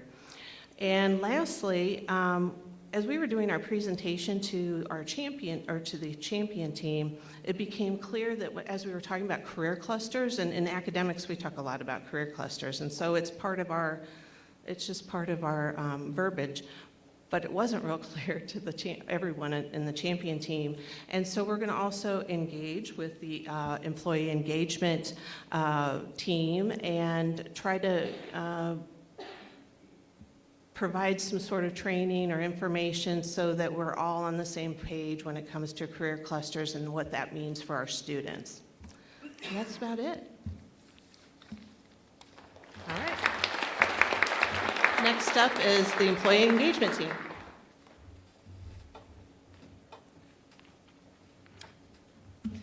Hi, everybody. My name is Megan Ames, and I'm a member of the humanities faculty here and also one of the co-leaders for the employee engagement and support team, along with Kate Kaufman, who will be talking to you here in just a minute.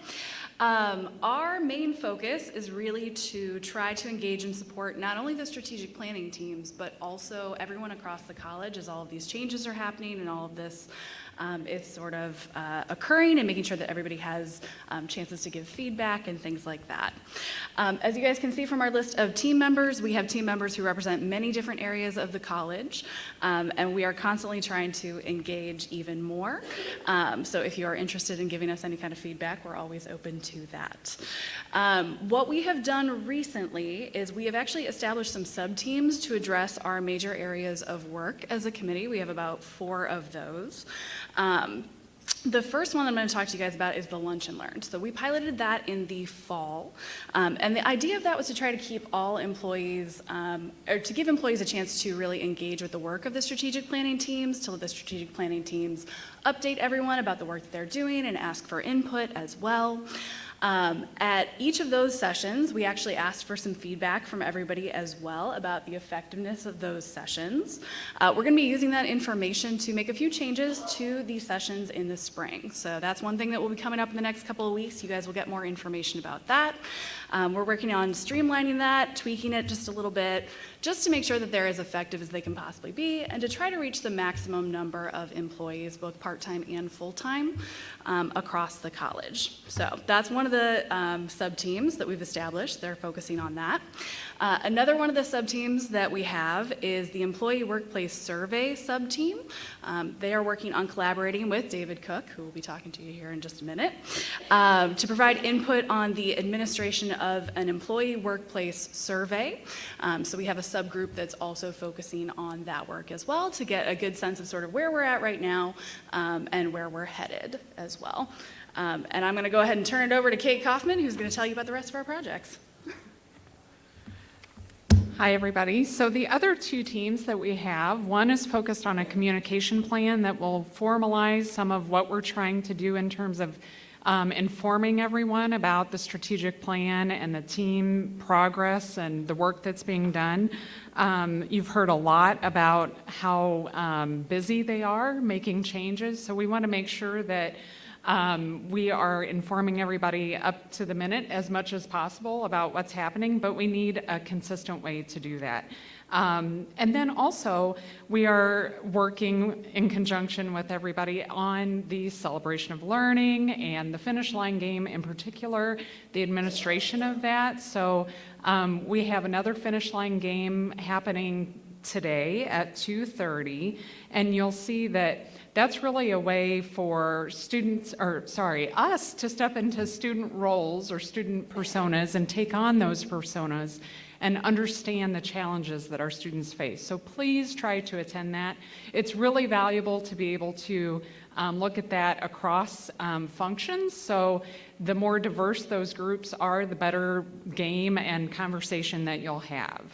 So on top of all of that, we've been working with the individual teams, and you've heard a little bit about how other teams are going to be engaging our team to provide professional development. So we're really monitoring the progress of those teams to address areas of professional development, not only for the stakeholders involved, but just that overall employee engagement in this whole process.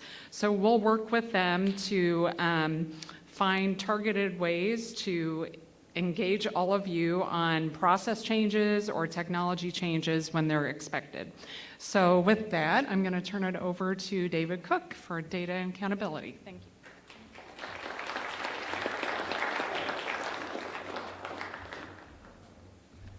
Good morning.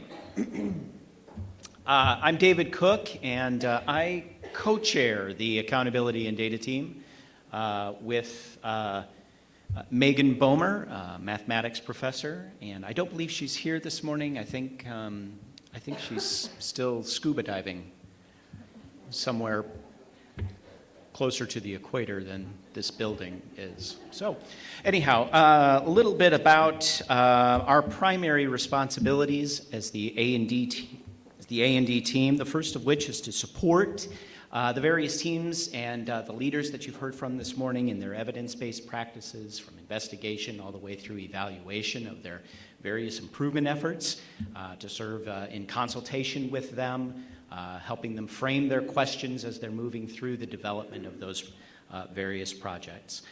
We're also tasked with supporting institution-wide efforts to increase overall data and information literacy throughout the institution. How we do that is in three primary ways, the first of which, working with the individual teams, we embed ourselves. We've got 3 folks who are assigned to each of those 5 teams. We embed ourselves within those team meetings as observers and as consultants. And then when we reconvene on a regular basis, we discuss the various activities of those teams and those needs. We kind of work through those as they're necessary, keeping each other updated on what's happening. We also focus a good part of our regular monthly meeting time on the development of our own skills, own data literacy and information literacy skills, familiarizing ourselves with the sorts of information resources that we have available to us. And then finally, we also support as a group the efforts to produce and regularly publish our Student Success Data Book, which will be in its overall 3rd iteration coming up here this spring. If any of you are not familiar with the Student Success Data Book, it's available through the college's BI Center and in a couple of other locations. If you're not sure how to navigate your way to that, please contact anyone in the Institutional Research Office, and we'll be happy to direct you in that effort. So for the coming year, or the remainder of this year, what we're focusing on, again, those mid-year updates to this upcoming version of the Student Success Data Book. We're focusing on some more capsulized information, executive summaries, to provide better orientation throughout the rest of the document, some good advice that we got from our ATD coaches. We're also looking at, we're beginning work on the development of student personas. So you've heard mentioned a couple of times the finish line game. For those of you who've participated in the finish line game, then you know a little bit of what we're talking about here. So the development of touchstone descriptions, profiles of students that we can use at hand, which are based on our data for particularly our team members, to keep in mind the kinds of students we serve, the kinds of challenges and the barriers that they face as they're looking to implement improvements to these various programs that you've been hearing about for the last half hour or so. We're making sure that we're keeping those folks in mind as we're making those changes.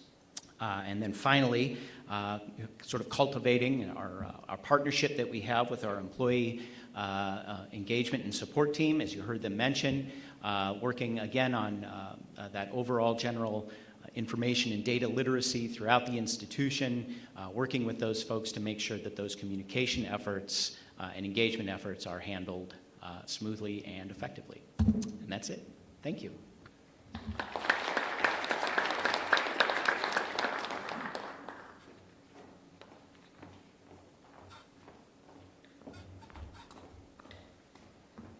Before I talk about the champion team and the role that our group has played, I also want to mention that the team leaders, the people that you just heard from, we meet once a month to make sure that we're all in the loop about what the other teams are doing.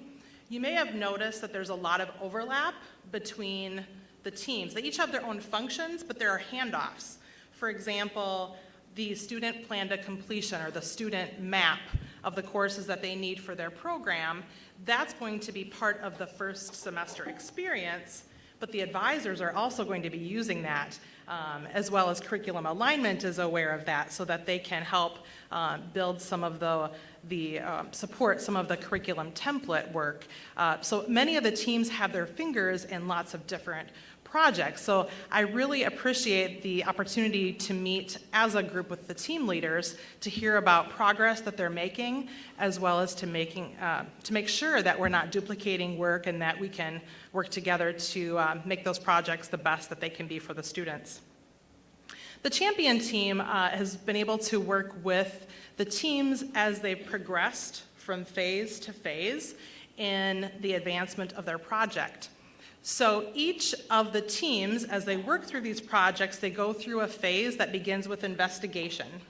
They're doing a lot of research. They're working with the accountability and data team to identify data, student outcomes that occur here at ICC.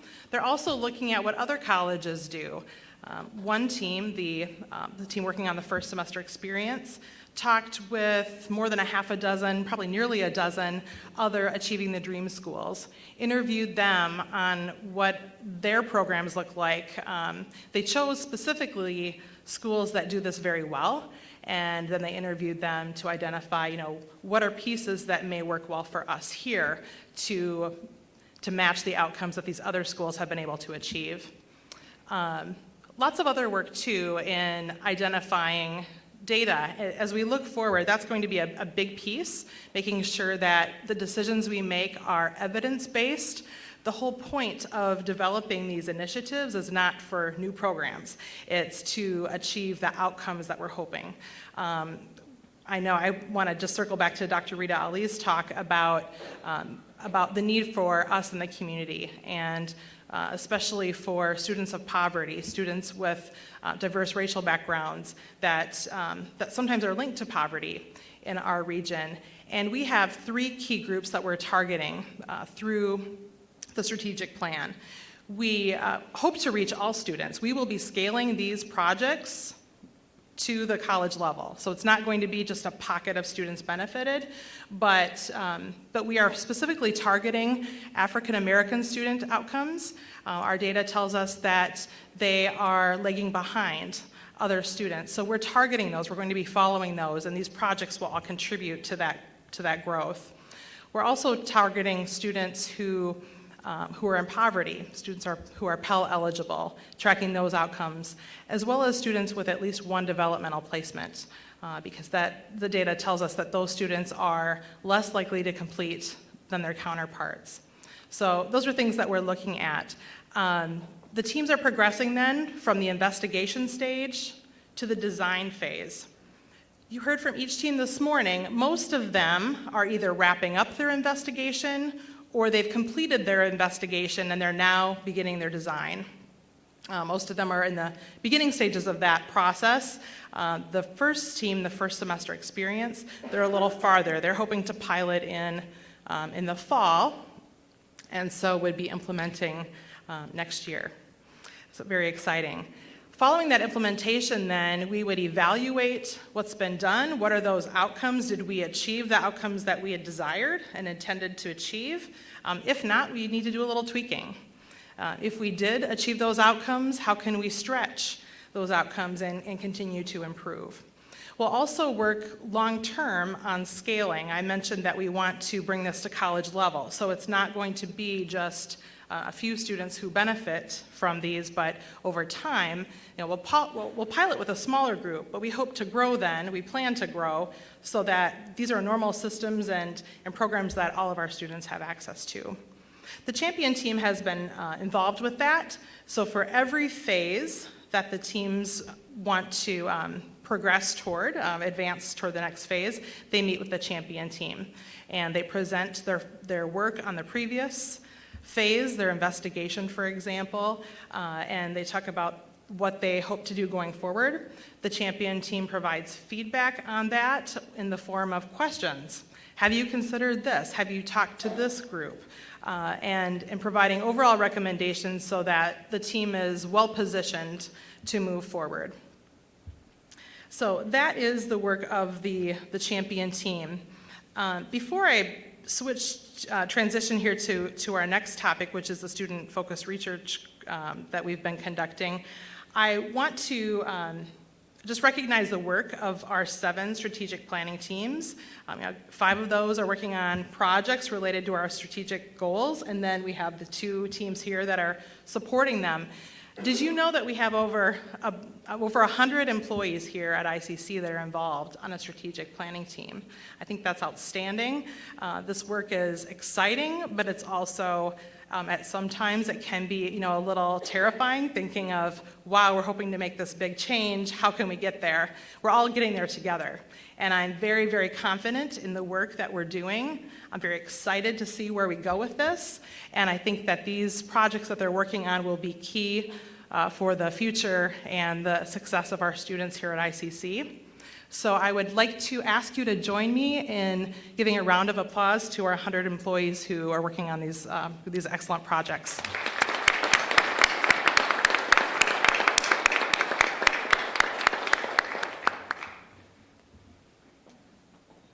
All right, and next I'm going to talk about some work that we've been doing related to the strategic planning teams as well as other areas here on campus. And that is work with student focus groups. We've been doing some research, and how this came about is that 2 of our teams, our student engagement team, working on that first semester experience, and the completion team, working on the advising redesign, they had a desire to hear more from the student. What's the student's voice in this? We're analyzing data on their outcomes, but we really want to hear from students directly. Also, the Student Services Division had a desire to hear more from students too, to capture the student voice. And so we began talking about how could we obtain that information? Where could we get that information directly from students? And we identified a need to organize focus groups for students. The reason is we had data, we had student questionnaire data that we'd had from before. That's valuable because you can hear from a lot of students in a questionnaire, but all you have really then is their perspectives. It's valuable data, but you don't always know why. What are the motivators that make students feel this way?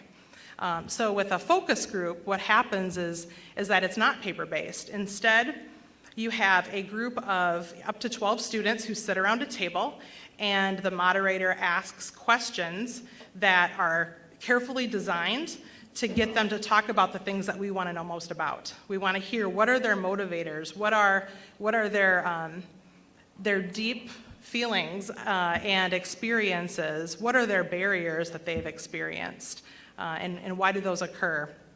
So we worked with a firm called BBC Research and Consulting out of Denver, and they had a couple Illinois-based subcontractors that assisted as well to conduct 9 focus groups. Here. And so again, we wanted to capture their deep motivators. Why are they at ICC? What are they hoping to get from their experience here? And also, what are the barriers that they experience along the way that might get in the way of that goal they had to attend here in the first place? So the team of the co-leaders for student engagement team, the completion team, me, and the vice president for student services all worked together to design what this research project might look like. We landed on 9 focus group segments, populations that we wanted to hear from. And those are on the circles up there on the slide. One is non-enrolling applicants. We wanted to hear from students who had applied, but they ultimately did not enroll with us. Why? Why did they not enroll? What was their decision in that process? We wanted to hear from students who had been dropped for non-payment. So they had enrolled with us and they had registered for courses, but then they were dropped because they didn't pay their bill. So we wanted to hear from them. We wanted to hear from students who were dropped for non-payment. Again, both those who did re-enroll and those who did not re-enroll. So both of those segments of the population. We wanted to hear from students who had at least one developmental placement. What was their experience here at ICC? What were they looking for from us? We wanted to hear from part-time students, both here in the Peoria metro area. We wanted to hear from part-time students in our more rural areas of our region, full-time students, low-performing students, and we identified or defined those as students who had below a 2.3 overall GPA. Most of those in the group had either previously or currently were on academic caution or probation, as well as prospective students. We wanted to hear about what they were looking for. We had, in total, 70 participants across the 9 groups. So I just want to mention, that's a smaller number. The approach with focus groups is that you're getting deep conversations that last a while. So the trade-off is that you don't hear from quite as many people. Our goal then is to make sure that we, what's called in the research world, triangulate the data. We compare it to other data sources and make sure that they align so that we're not getting off track with a focus group that maybe was different than the norm of our students. So we compare that to other sources of information that we have, and I think you'll find through my talk here that there was nothing that was sort of off from the other sources that we have. So the first thing is we wanted to hear about their purpose for coming to ICC. Why? Why come to ICC? Why go to college? Why pursue a credential? And with a focus group, the format is to take waves of questioning. So you're not just asking something once and then leaving it and going on to another question. Instead, you're asking the question and then you're probing deeper, because people, once you probe deeper, will give you deeper motivations for why they behave the way they do. And so in the first wave of questioning, the facilitators asked about, why ICC, why go to college? And here are some of their responses you can see in this diagram here. You can see money was the first response, opportunity was another response. These were all part of that first wave of questioning about what motivated them. And I want to just, throughout my talk here, just interject a couple of quotes as well from some of the participants. And here's one from the developmental education focus group. The student said, "Growing up, I was below the poverty line. I think my motivation is I don't want to live like this anymore. I don't want to live paycheck to paycheck. I don't want to live off food stamps. I don't want to live off a block that has 4 shootings a night anymore. I think I just want to be better than just poverty." And, excuse me, I think I might be missing a slide. Okay, so I'm going to share a little bit more about the deep motivators then. Our facilitators probed a little bit deeper beyond just these first reasons they gave for coming to ICC, for getting a credential and going to college. And as they probed deeper, the biggest topic that they talked about was about money, but it was about the reasons behind why money is driving them to come here. And the first deep motivator was financial stability. That was overwhelmingly the most popular theme that they talked about. Some of the topics they discussed under that financial stability piece: they want means to a better life, and they want to move past their financial struggles. They talked about avoiding the stress of not being able to pay their bills. That is a deep motivator for them to come here. They want to be able to pay their bills, and they want to take care of themselves and their families. And so that was far and away the biggest deep motivator that we identified. Another under the money umbrella was developing a fulfilling career. They talked about wanting to not just earn a paycheck, but to enjoy their work and to feel passion for what they do. Another under the money umbrella, another deep motivator was social status. And not just prestige, but they wanted to be affirmed. They wanted to experience credibility and respect from others in their community. Another deep motivator was to be a role model. They talked about how they wanted to be an example for their sons, their daughters, their spouses, their younger brothers, their younger sisters, and even generations ahead of them. They wanted to have those individuals feel pride for the decisions that they made and the accomplishments that they had. Another primary motivator under the money umbrella was family. And not just to take care of their family financially, but we had talked in other presentations this morning about how we have a low unemployment rate, but oftentimes that means that people, they might be employed, but they might have multiple part-time jobs. Under this family discussion, they talked about wanting one job so that they have more time with their family. It frees up their time, and that's very valuable to them. And then the last deep motivator they talked about under this money umbrella is social contribution. They talked about wanting to be working contributors to society, and several talked about wanting to free themselves from public assistance. They want to be contributing to our region. So those were the deep motivators that they talked about. I think this will be really important as we go forward. We talk about why we do what we do. This is the why for why students come here, why they pursue a credential. So our why should match their why, right? In order to help them in their success and to transform their lives. So we talked about why they come here, and then we talked about, well, what gets in their way? And some of the barriers that they experienced are related to school, and some are related to life beyond school. And I have some that are listed here that I will talk more about. The school-related barriers that they identified were having a lack of a plan to completion. So sometimes they felt like they were in the moment semester to semester, but they didn't have much of an idea of what was in front of them, what they still needed to do to earn that credential. And sometimes they didn't know how much time it was going to be taking them as well. So the plan to completion was one thing that they had talked about. They didn't always call it that. Sometimes it was more of a plan or a map, but essentially that's what they were getting at. They talked about inconsistent advising. And we've talked about this morning how we have a decentralized form for advising. We have great people who are advising students. We just need a better way to do it in a more collaborative way so that we can be consistent in how we work with students. They talked about financial aid or financing their education being a barrier. They talked about class scheduling and how the schedule, if it doesn't match their life outside of school, can be a barrier. And they also talked about ways that we can improve our communication to help them. They talked about life barriers. So these are things outside of school that sometimes can get in the way from them achieving their dreams.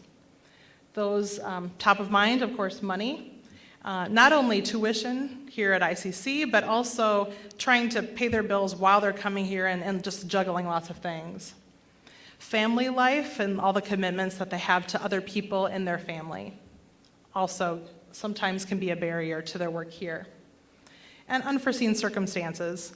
I have a quote from one participant, and you can see about all the things that she juggles.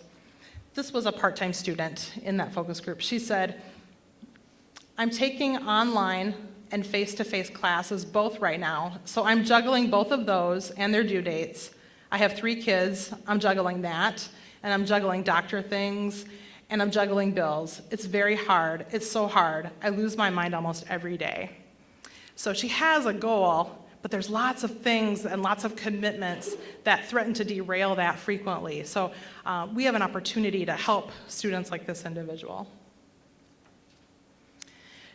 As part of talking about barriers, they also talked about strengths that we can leverage, strengths that we already have here at ICC that we can further leverage to better serve students. And one of the strengths that they talked a lot about was value. They talked about the cost benefit of coming to ICC. We have an incredible value here. We have excellent programs, a high quality of education at a very low cost. They recognize that and they value that. They talked about professors and the quality of teaching. They talked about the compassion and the relationships that they've built with their professors as well. They valued classes and programs, so we have a wide array of programs that meet their needs and their interests, and they value that. For some, scheduling classes they talked about as a strength. We heard from most students involved that, especially part-time students, that that's more of a barrier. So especially for full-time students, scheduling was pretty seamless for them. They talked about student services, things like tutoring, things like the library services, academic support, lots of services that we provide to them that help them along the way. And then they also talked about our culture. They specifically mentioned diversity and inclusion and the friendliness that they experience among their peers in their classes, and their exposure to people of different backgrounds through their classes as well, and they value that. Here's one quote. This was, again, from a part-time focus group. The student said, "I love it. I love having diverse people because I feel less judged when there are all different kinds of people. We're all there for different reasons. We're all there, learning our own way." So they also talked about opportunities for us to help them overcome their barriers, opportunities that we might think about focusing on to improve the way we do things so that we can help them peel back the barriers that they experience that threaten to override their dreams for success and their credentials that they're hoping to earn. One of the opportunities they talked about was having some help during their first year to navigate the life of college. Most students are first generation, and for them, we have a lot of unwritten rules, or maybe they're written down, but there's so much that they don't always know how to navigate college in general. And so they thought that some kind of experience to help them do that would be extremely helpful. They talked about an orientation or a new student experience. We have a first semester experience that we're working on currently. They talked about the value in that being introduction to resources on campus. Not only programs, but also people. Learning who they should talk to if they encounter this problem, or who should they talk to if they want to plan their courses or change a major, all different kinds of scenarios. They want to know who to go to and who their resource person would be. They also talked about more exposure to Blackboard. They enjoy Blackboard, those that we've talked to, and they thought, though, that it might be helpful to have a tutorial because not everyone was familiar with it or comfortable with it right out of the gate, but that it would be helpful to have that. And they spoke about encouraging more and more professors to use Blackboard.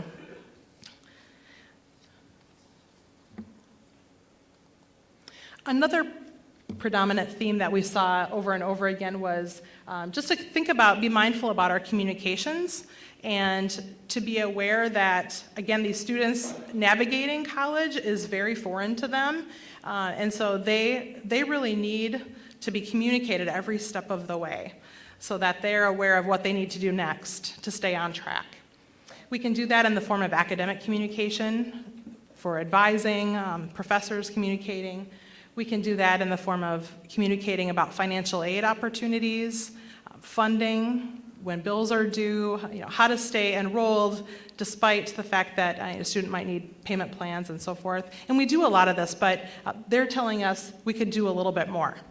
So that's one thing that we'll be focusing on. Another one is promotion of resources, and just even things like student activities. They talked about really enjoying that, but not always knowing what was coming and not always knowing what was available. So just promoting those things more, promoting our resources. Another theme that we saw a lot and heard a lot about was advising. And students are not as clear on what their program requirements are. And as an educator, we think, well, we have our catalog, we have, how could they not know? They don't know. And so they would like a more clear plan to completion, a more clear map of what they need to do to fulfill the requirements of their program, and then either transition to career or into a transfer program.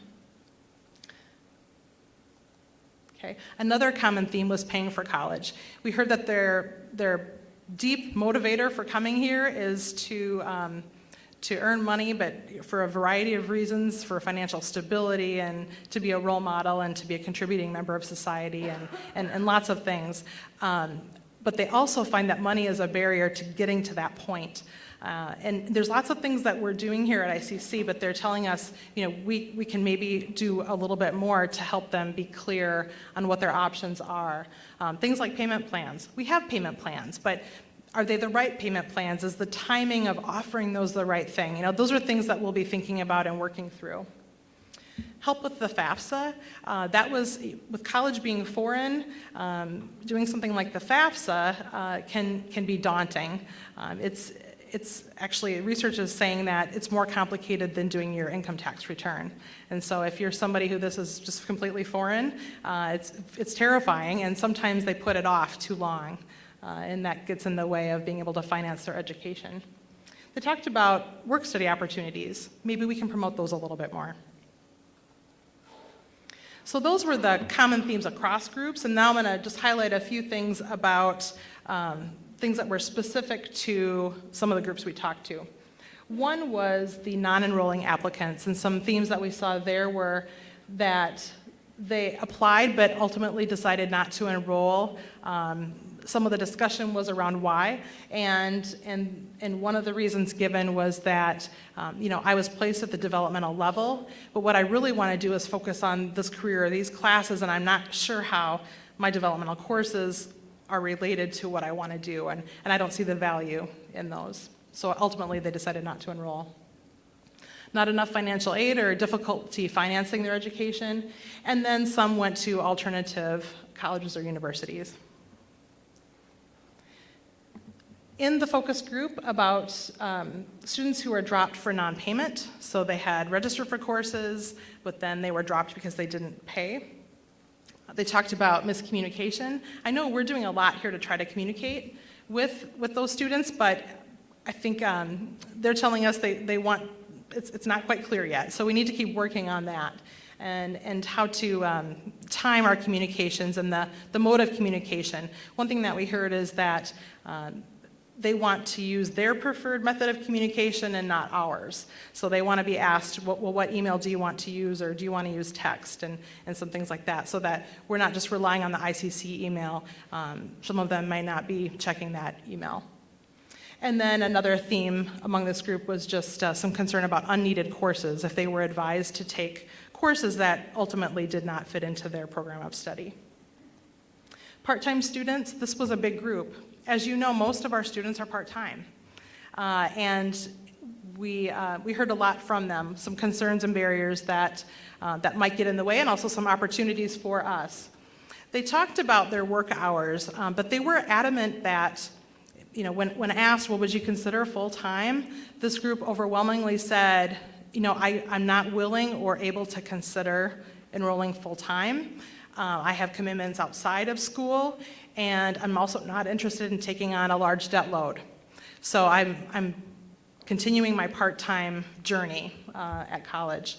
But they didn't always know how long it would take them or have a plan for how they were going to get to the end. They talked about the frequency of program requirements offered. So for example, if a class in their program is offered only once a year or one section, maybe even less frequently than that, their concern or experience is that has been when they miss that opportunity, or they're not put into that class, or not advised to take that class, then they have to wait a whole year, for example, to take that course that's required for their program. And when they're part-time, it's already a long journey anyway, so if they get off track at any point, it's problematic. They talked about a desire for alternative course scheduling, and we're doing some things with evening college. They also talked, weekends would be a good time for me to take classes too, so that's something that we're looking at. And then they also talked about advising and how they want to make sure that they don't take any unneeded courses. They want to know who their contact is, who their advisor is. They want that person to know them so they don't have to repeat their story multiple times. This person is an advocate for them. Students with at least one developmental placement, that focus group talked about their developmental courses not being beneficial to them and their goals. We see it as a way for them to sort of brush up on their skills to get to college level. They don't always make that connection. So that's something that we may want to think about or look into. They also talked about having a desire to challenge their placement at the developmental level. So if they test at developmental level, they want to be able to show in a different way that they can be ready for college classes. We're doing that through our multiple measures and looking at high school GPA. They talked about a condensed format to developmental courses instead of being a full semester. They want to sort of get in and get out, get their brush-ups done, and then get into their college-level courses. And then they too had highlighted advising and how important that is. Low-performing students, again, these are students who either previously or currently have experienced probation or academic caution. They're below 2.3 GPA, and some of the themes that they talked about were that their GPA is vulnerable. So if you've only taken, say, 9 credits and you do poorly in one course, that can sort of set you off track and put you into this category when maybe you feel like you're more of an average student. So some of them felt like from the beginning they had some challenges that way. They desired an early warning system, some person or some way to know I'm getting off track and I'm sort of heading into the danger zone, and someone to tell them and help them before it was too late, it was past the point of no return. They wanted to be able to correct their course and make it through their class successfully. And again, advising and support was another key theme that they talked about. So we've heard a lot then from these focus group participants. Here are some of the things that we're working on or have planned to address the opportunities that they identified to better help and better serve them. And there are other things across campus too. I was thinking of things that aren't even listed here that we're doing more and more things to address those opportunities and to help peel back those barriers. The first semester experience you heard from the strategic planning teams advising multiple measures. Also, our student services area is looking at payment options and timing and communication and financial aid and all of those pieces that are of concern to students as well. The math faculty are beginning a developmental math redesign. This is critical, and I believe it could be a game changer for ICC. This is a huge barrier nationwide for students who get caught in developmental math purgatory, if you will. And this is a way for them to find their way out. We're hoping to simplify and pair their developmental courses with their college-level math courses, which I really commend the math faculty for that. We have some evening offerings that we have in place. We're exploring weekend offerings. Maybe that will be attractive as well. We're looking at some data and opportunities around that scheduling. So we've got lots of things in the works and look forward to moving forward. I would just encourage all of us to keep in mind as we go about our day and about our work, just keeping in mind the why that students are here, that they're here for financial stability, that they're here because they want one job so they can have more time with their family, that they want to be contributing members of society and to free themselves off of public assistance. They want to be role models. They want all of these things that it's more than just earning money. It's what comes, the freedoms that come with that. So as we go about our days, if we think about how we can contribute to that purpose, that overarching purpose, and how we can contribute to student success.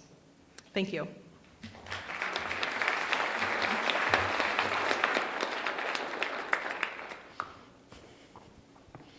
Great job, Laura, thank you. And I need to make a quick change here. We want all our superintendents to know that we know they're doctors, so we'll fix that. But aren't you impressed with the amount of work that's going on and the change and how everyone's pulling together? It's just really a wonderful agenda. So thank you again to the teams and to Laura. That student focus group data is really important for us, and we will document those deep learnings and put those in formats that make it easier for you to refer to and to look at. Because sometimes it's really easy to think about something a student didn't do, or they're not following our processes, or they're having they're having issues, and we need to keep reminding ourselves what they are dealing with, and is there anything we could do, right? There's a certain level of student responsibility that's going to build their success. There's only so much you can do about that. But are there ways that we support them and interact with them, ways our processes could be improved to help more of them be more successful now that we know and we've documented what they're dealing with and what they need from us and what their issues are? So we'll continue to have those rich dialogues and conversations, which are so important. So I'm so excited we sponsored that research with some innovation money, and that we now have that data available as we move forward. The next thing we're going to do is we have three school superintendents here to talk to us. Like I said, there has just been so much change between state law, expectations, profiles of students. We are losing residents in this area. So as we have some out migrations, the mix demographically, financially of these districts and our students are all changing. And so part of this is we want to share that in terms of we're not alone in dealing with this and some of the change. And if we could, when you think about it, those are our students coming up in a couple of years. So if we could get a step ahead in terms of some of those challenges, some of the changes they're making in the high school, some of the things they're doing that they're finding successful, should all be insightful to us, right, as we continue with our planning and as we move forward. So the methodology here was that we have some very different districts that we serve, as you're all very well aware. So first we'll have Dr. Sharon Karat from Peoria Public Schools. And what has happened in this region, as you're all aware, is we've had out migrations from the center of Peoria, leaving sort of a hole here in the middle. If you talk about the donut, a hole here in the middle in terms of our highest need populations, more in an urban center in our district. And then we have Dr. Daniel Owens, who is the superintendent at Pekin. So Pekin is a larger suburb. You guys know what Pekin is. But they've had radical changes, especially as we've had changes in the workforce and families moving back and forth, and a lot of change in that district in terms of who they serve and what those expectations are. And then we go all the way out, Dr. Chad Wagner at Elmwood, because we do have, it's a rural district, and those students have very different needs. And I don't know as an institution how much we've focused on that. The needs of our rural districts, especially the poverty, people of poverty in the rural districts, are sometimes even more challenging than in the urban because transportation is an issue.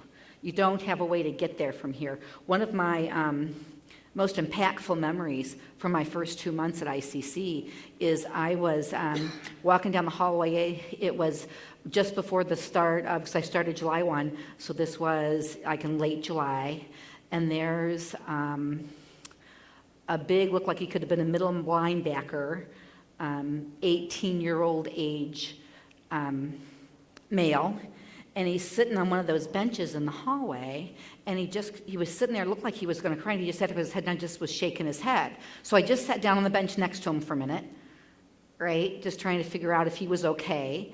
And then finally I asked him if he was okay, and he just kept saying to me, I finally got a ride. I finally got a ride. I finally got a ride. And I said, you know, what can we help you with? And he said that he didn't have transportation, that once classes started, he'd be going back and forth with a cousin, but he had been begging through family and friends and finally got a ride to ICC, and it was during the time frame when we shut the bookstore down just to take in books that people are returning, right, so we can have, and the motivation behind that was good, then you have more used books to sell so we can save our students money, but we didn't used to do both transactions at the same time. We literally wouldn't sell new books, and this was the student's only time when he could get a ride to ICC. So he was trying to get through advising, he was trying to get his schedule, and he wanted to buy his books, because this meant now he wouldn't have them for the start of the semester, right? So obviously, we took Mark in and we got him his books. But those kinds of things, again, a process set up to help more of our students save money and afford their books, Obviously, for that rural student, without access to get back and forth, other than that one day when he was trying to get everything done, had a major impact on him. Right? So the more we understand those rural needs, and we don't talk about that a lot, also helps us. So we are so blessed to have these superintendents who've agreed to be with us this morning and share their stories and answer questions. So they're gathering out in the lobby, and we'll bring them in and let them share with us their stories, their challenges, their successes, and hopefully there's some lessons learned for all of us. Following this presentation, we actually have them in a conference room. I didn't write down the number of that room. So we'll have at the end, we'll have Ann remind us, it's on the schedule, of what that room is. They will be there for question and answer. So if you hear anything or there's some follow-up you'd like or additional questions in terms of what's going on, if you have that, they'll be available in a room just after we're finished here if you want to actually ask some questions. It is 212 C&D. Thank you. Thank you, thank you. Wonderful. And please join me in welcoming our 3 school superintendents.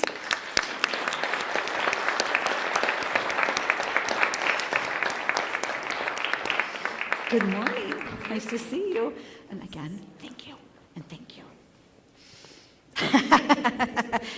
Dr. Karat, Dr. Wagner, Dr. Owens. So again, we were just talking about how grateful we are to have you here to share your experiences. So to get started, what I'd like you to do is introduce yourself to us, as well as anything you think that's important to share about your district and who you serve, so we have some context as we continue the conversation. Do you want to start, Dr. Karat? Thanks for being here. Yeah, thank you for having me, Dr. Quirk-Billy. Good morning, everyone, and Happy New Year to you. Yeah, thanks for having me. It's pretty nippy outside. I was in the Caribbean for a number of days and came back and was really pleased with the weather, and then all of a sudden it's back to Midwestern weather. But yeah, so I'm Sharon Demoulin-Karat, Superintendent of Peoria Public Schools. I am wrapping up my 4th year.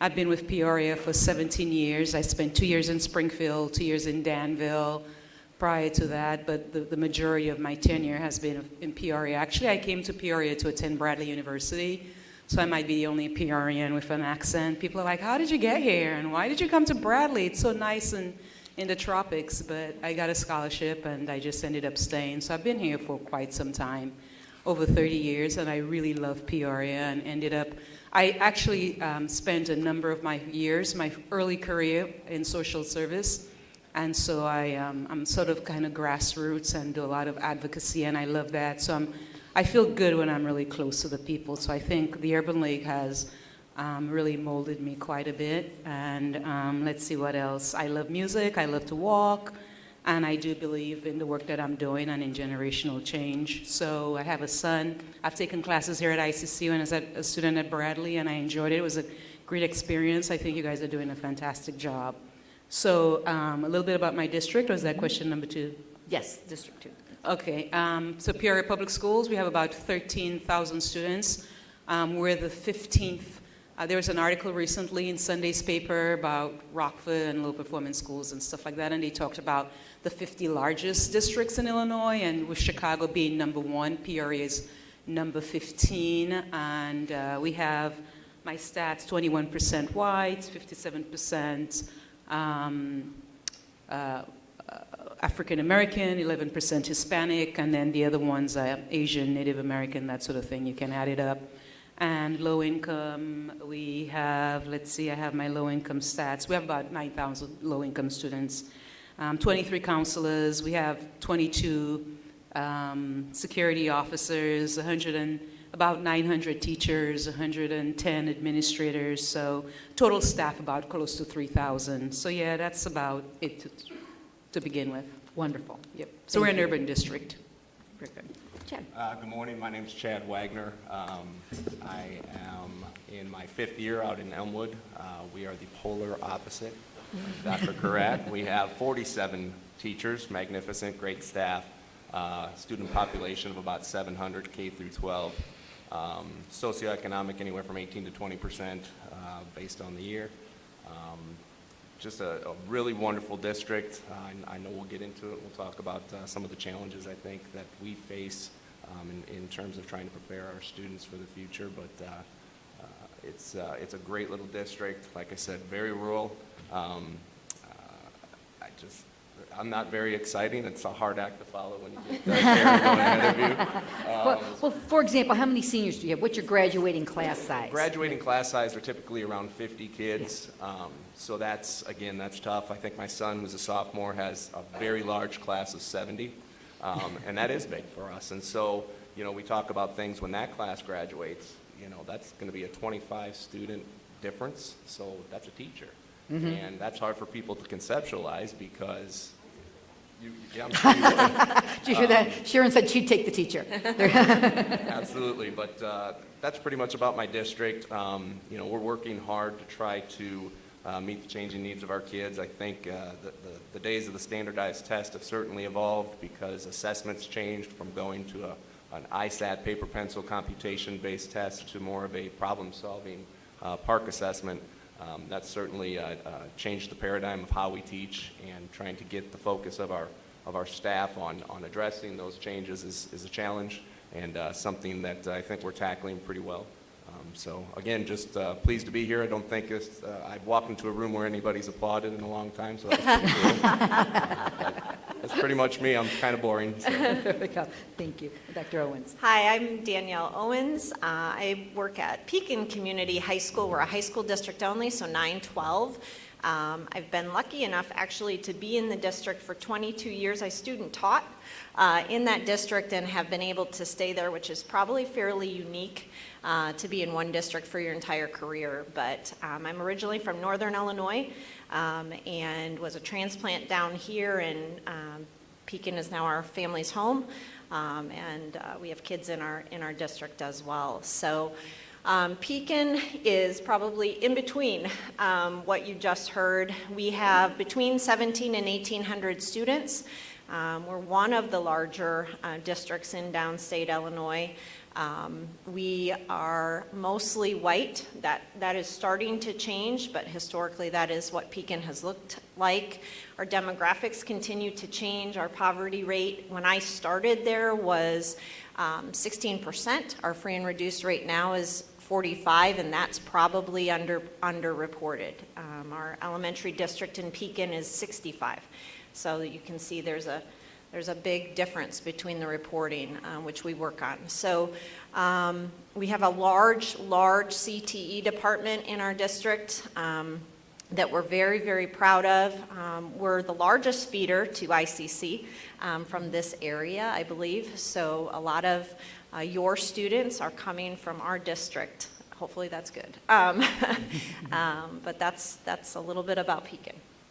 Very good. And that's what we were talking about as we get started. Again, to remind you back to the beginning of our presentation, overall, depending on the year, 30 to 33% of the these graduating classes from our feeder districts come here. So what is represented with the expertise at the table is sort of a preview of what's coming to us. And I also think hopefully a kinship, because some of the things we're struggling with are some of the things you're struggling with. And the more we can all work together, the better that'll all work out.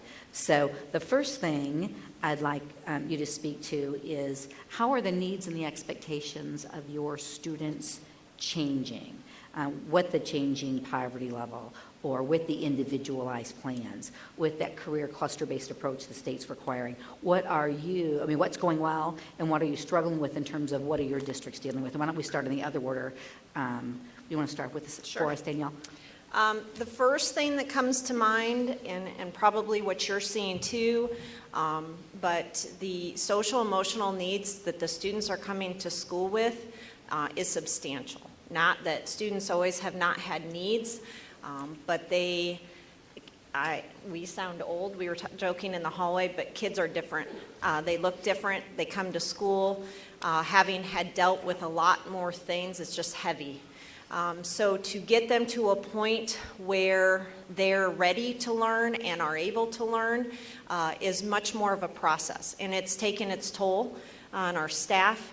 Our staff, of course, like you, want to make an impact with kids. That's why they're in education, and they struggle to understand how to do that and meet the needs of kids and still get through curriculum, which is what they're comfortable doing. I would say that's the biggest thing. How kids learn, it seems to change, or what they expect from teachers looks different. So we are a one-to-one school. Every student has a device. It's interesting. We've surveyed our students. This is the first year we're one-to-one. Our seniors do not like it. They didn't get the Chromebooks with touchscreens, so they're very upset about that. And they let us know that. But they very much want pencil and paper. They want to take notes. They want to do things like they've always done it, which is interesting to me. However, our freshmen, so you have kids in the same school, very, very different opinions. They're all about it. They have the touchscreen Chromebooks. They don't want paper. They like to be organized on a device. And so even within 4 years gap, you can see the difference in the comfort level of students with devices and what they're comfortable doing on them and being asked to do on them. So that, of course, is a challenge to our staff. So you have staff that are 22, and we have staff that are 55. And so that's a challenge to our staff to know how to meet those students and still engage them in curriculum, and how to do that with or without a device. We don't mandate that teachers use a device, but there's a pressure there to do so because students are used to having that and wanting to use that. So that's kind of two large pieces, but and kind of run the gamut. But I would say that's what we're facing, some of what we're facing that's a challenge. You know, and that's interesting for us because we've had the technology discussions and continue to have them here at ICC. So we have districts that feed into ICC where they've been doing the one device since 7th grade. And we have some that aren't doing any. And we still have classrooms where, you know, when they built these buildings with all of the brick at the different angles, trying to get internet access to all of those classrooms consistently. So we just put another $800,000 this year in upgrading the internet and making sure we set those angles up so all rooms can be covered, because students' expectation is that they can use a device in a class. And as we move towards OER, right, so we could take that textbook cost away from our students to make ourselves more affordable, right? You've got to have internet in the classroom if they're going to use a device that their book is on because they need to take notes. So it's interesting how we're all going through some of that change together. Chad, what would you share in terms of things that are going on? Well, Danielle and I were talking out in the hallway. Not only did I find out that we went to the same college, and when I saw her, I remember she's that crazy one with the hair on fire running down the hill. But that whole mentality of I sound so silly saying this, but I feel like the old guy saying, well, back in my day, kids are coming to us with a whole new set of skills. And for me, as a father of a sophomore in high school, it drives me crazy, the Xbox. It's maybe the worst thing I ever did in my life was getting him that, because he forgot what the human language was, I think. But it's just all this, and it's devices, and it's being engaged, I think, inevitably. And so we are a one-to-one district as well. This year we extended down to the kindergarten level, so we're K through 12. And surprisingly, we also found that some of those kids also did not like that because it was new to them as well. The other piece of information that Danielle, it's I think one of the best things I've heard her say, and I'm going to steal it from you if that's okay, is that when we stand in front of our teachers and we say, well, we need you to change, we need you to do something different, I think sometimes they're hearing you're doing it wrong, and that's not the message, and I think that was a great point. It's just that kids have changed so much that we've got to change in order to meet how they learn. And so for us, that struggle is definitely real, and one of the pushes from our state and from everybody pretty much, especially the students, is this individualized approach. You know, for special education children, for years, it's been an individualized educational plan. And nowadays, we almost have to have that for every student. And we're moving to, I think, a competency-based structure where kids are trying to show what they can do, what they know, through performance assessment, if you will. A colleague of mine likened it to driver's education. You know, they have to show that they can safely drive and negotiate the streets. That's going to become paramount, I think, in all of the things we do. As I mentioned earlier in the introduction, a lot of the things are changing in terms of assessment, and kids are so much more than a score, but realistically that's what we're evaluated on. So I think one of our challenges is to make sure that we're helping prepare these kids to the best of our abilities while making sure our teachers are equipped with the professional development needed in order to evolve into what the kids need to inevitably succeed academically. Yeah. Again, another parallel there, all the work we're doing in assessment, right? It's all across education. It's sort of where we're going in the more. And we heard from our teams working on the complete redesign of our advising system, right? The expectation is, and again, from a young age, right? If they've grown up with an individualized plan and people meeting them where they are and taking them through. So that's those expectations that are coming forward to us, as these things change in the high school and grade school districts. Dr. Karat, what would you add for Peoria Public Schools? Yeah, so thank you, Dr. Quirk-Billy. And actually, I've scripted something for you, and I really put some thought into it. So this is the question about how are the needs and expectations of students changing. And I said, just let's look at our society, and it's changing. Our schools are a reflection of our society and our community. Everything is changing. So academically, socially, emotionally, you heard Dr. Owens talk about the trauma and all that stuff.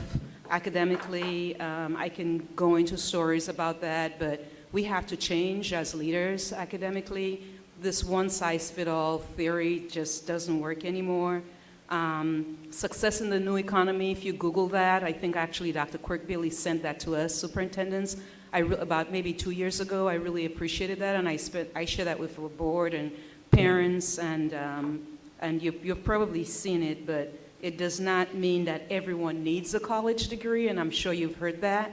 Actually, for my population, about 10% of low-income kids actually get a bachelor's degree. And Dr. Quirk-Billy and I probably will say, and that's okay if they're certified in other areas and if they have that, sustainable certification. And so we have to kind of keep that in mind. So the certification is really, really important. Not everybody needs a college degree, and that's what we have to get in our minds. So previous superintendent, everything that was done was, everybody's going on to college. The world has changed, and so we have to think about what skills our kids need to thrive in the future. And we've talked about 21st century, the communication, collaboration, and those sorts of things. So we talk a lot about student-centered approach, and as leaders, we have to do a better job. And so one of the things that I will leave as I close in terms of that's where we are as a district, and that's where I am as a leader. And actually, I'm giving a presentation tomorrow at a 365 breakfast to a community. I think we'll have about 300 people in attendance, and it's really I'm going to really share with them the new purpose and the new vision for Peoria Public Schools, something that I would like for us to move like a transformative journey, and it has to do with preparing all students to succeed in the 21st century, where we are tapping into their passions and interests. And so for me, I would say, as I close, that our new purpose and our new vision starts with our kids' passion and interests. Everything we do needs to be about your passion and interests, observing, surveying, talking to parents, talking to the kids, looking at assessments, and then building a portfolio around that. Because Harvard study talked about how the educational framework is badly broken, and it really is, and it needs to be boldly and aggressively addressed, and we're stuck, and I don't want to be part of that system. So maybe my last tenure, I would like to really do something transformative for Peoria and for our kids and our staff. So we'll see what happens. Schools should fit kids. Kids shouldn't fit students. And so because the kids are asking also for flexible learning, whether it be online, which you've talked about, they want to choose where and how they learn, and I love that. I'm all about choice. We're doing some online things right now. We have an online academy. We're doing some pretty cool stuff that we're going to unveil next year. We call it the D to the second power, or the degree, diploma, where our juniors and seniors can actually graduate from Illinois Central College with an associate's degree while they're also getting a high school diploma, and we're going to unveil that. I would really like to see about 30 kids take advantage of that, and PPS will pick up the tuition for that. So I'm really excited about that. Just dismantling the whole thing and providing choice. I envision kids going all over the place, and I don't have a problem with that. Right. And remember when we implemented Career Coach, right, to support students and make more informed choices, one of the things we built that on is all the research. Dr. Karat mentioned it a couple times. It was about understanding what the student's interest is, where their passion is, understanding what their attributes, what their abilities are. So if you can take their passion with what their innate abilities are, and you put those things together, that directs you then to how you would start to talk to them about and where you would direct them in terms of what they should do with their lives. And so the high school, other districts are working on that as well. We want to create well-rounded, well-educated individuals who can serve the society well, and the one-size-fit-all approach just doesn't work for that anymore. So we're all in the same boat in terms of trying to figure that out. So Chad, let's go back to you then and say, what advice would you have for ICC as we support these students now? Because as we talked about, 39% of juniors and seniors in our the districts, the high school districts we serve, take some form of early college. So how could we do a better job with that, or what did you see issues there? And then how could we do a better job from the feedback you get in your community in terms of serving those students, building on what you've started in a rural community, coming forward to ICC? Well, first and foremost, I want to thank Dr. Cork-Bailey. I didn't know anything about college and career readiness in terms of trying to prepare students for post-high school education, if you will, and went to one of the first seminars that I was able to, and that whole Power of 15 thing just blew me away. And having a high school student now, I start thinking about how to prepare him and eventually my daughter to best succeed. You know, as Dr. Carrot was saying, you know, not every kid is going to go to college, and that's okay. And we heard statistics about the earning potential of those students and how it's changed. And I think ICC is such an important partner in our community to make sure that kids realize that you guys have the ability to give these kids the skills necessary to just be productive citizens and go out into the workforce and be successful and earn the most that they can earn. For us, being a rural district, it's very tough, you know, with 46, 47 staff members. It's difficult for dual credit opportunities. You know, we had teachers with master's degrees that inevitably learned that they could not teach dual credit because they didn't have that 18 hours in their specified field. So I literally had to go and ask a few teachers to go back so that we could offer more programs on campus for kids. So we're going to be hopefully embarking on that at the start of next year. But for us, it's just trying to offer as many opportunities as we can. We're going to have flexible schedules so that kids can have access to programs like the CNA program, things of that nature, where they can go out and sort of get those specializations so that they can get those experiences to become equipped to be able to succeed in that particular field. So just more opportunities for our kids. It's necessary, and I think it's important. Were you part of that online program? We were, and we continue to be, and a lot of our, I shouldn't say a lot, we've seen it, I think, six times more prevalent in terms of the number of kids, which isn't hard when you have 3 doing it 3 years ago, and now you get, you know. So it's a staggering statistic when I say 6 times. Very impressive. But we continue to try to increase it, and one of our struggles is making that awareness for kids to be able to say, hey, look, you know, it's not high school, you get through your regular high school. It's not that mentality anymore. It's like, start thinking about this your freshman year. That Power of 15 thing, like I alluded, that's so important. And I've already got much to his displeasure, I've already got his whole high school career pretty much planned out so that he can get the most dual credit opportunities afforded to him. And I think every kid needs to realize that. And I mean, 2-3 years ago in our school, dual credit was wasn't even being utilized correctly because kids you could take that class online, but then you weren't going to be giving high school credit. And I was like, well, that doesn't make sense. That's not dual credit. And so we've changed that, and we just continue to try to evolve and to try to expand what we can offer, being as small as we are. Wonderful. And so when Chad refers to the Power 15, remember we talked about that 2 years ago when we were just getting started. The research shows that if high school students can get 15 hours of college credit while in high school, it almost doubles the rate of college-going behavior, right? It increases their GPA once they get there, because what you're doing is you're building the confidence with these students that they are college material. And some people are getting the message that they're not. Be in their environment, no one in their family before them has ever gone into higher education, so they're getting the feedback that you don't need that. And it's interesting how we keep talking about not everyone needs to go to college. That is the way that is expressed in this community all over the place. One of the things is I've been here for 2 years.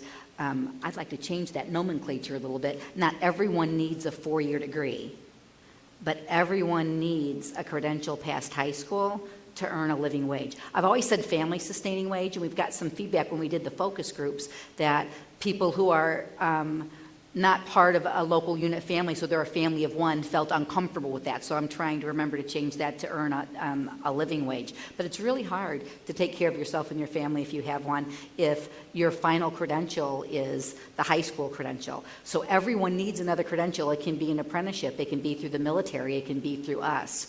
But everyone needs something past that, and not everyone needs a 4-year degree or beyond. In fact, the research would show that it's really just about a third or maybe 25% that need that level or higher, but everyone's got to have some certification. So just connecting those dots, because it's been a while since we've had those conversations.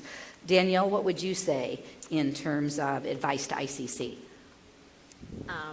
I would say a couple things. One is I don't know. I haven't obviously worked for ICC, but we, especially in the early parts of my career, spent a lot of time and a lot of conversation at the high school level talking about blaming the K-8s for not sending us students that were ready for high school material. We spent a lot of time on that. And it turned into Groundhog's Day. The longer I was there, the conversations were always, well, they're not ready for high school, so what are we supposed to do? Okay, so eventually you get tired of having that same conversation.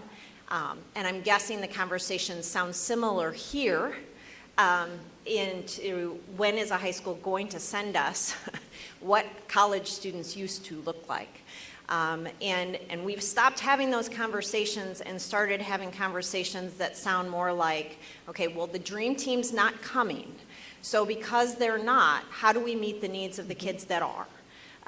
Because the statistics aren't changing, the test scores aren't changing, 30% are ready to do high school math, maybe 50 to 60 are ready to do high school English.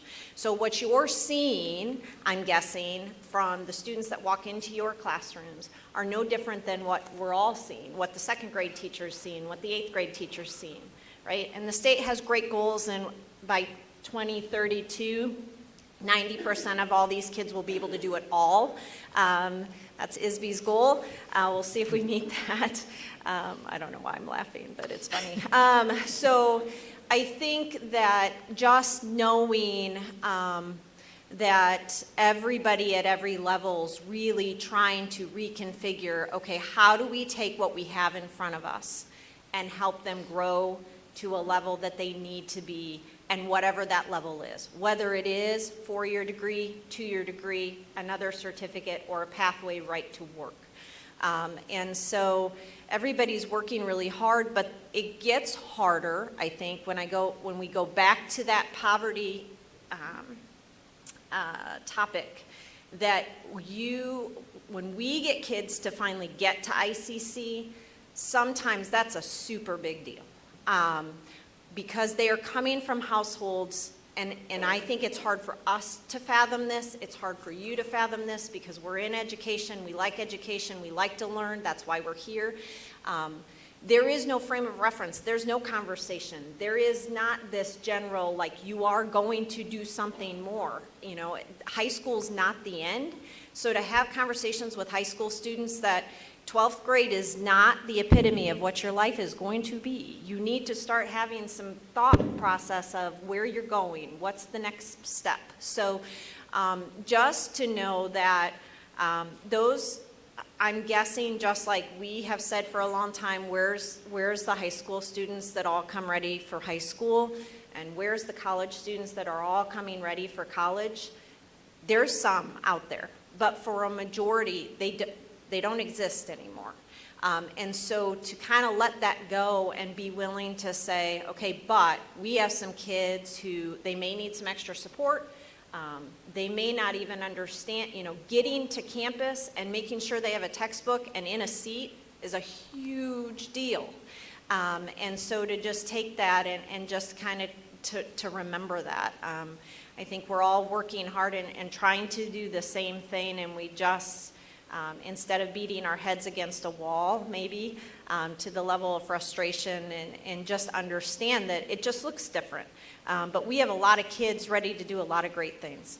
I think the other thing, and what we're realizing, and to go back to the one-to-one, kids are techie, they're texty, they're not techie, right? We have some pretty techie kids, but we have kids that love devices. That doesn't mean they know how to work them well, right? So what we've noticed is everybody loves a Chromebook and they love to touch the screen. They don't know how to organize files. They don't know how to type a professional email to a teacher. Those are interesting to read. I'm sure you've seen them. Hey, you know, like 5 exclamation points. And so just, I think my fear too is the more districts that are going one-to-one, I think there may be a preconceived notion, oh, finally they're going to come and they're going to be ready, you know, to use that device, and they're going to be organized and they're going to get it all. We're working on it, but they're not there yet. And so we struggle too to figure out, okay, how do we get them all to the same level of playing field, that they know how to organize themselves using files.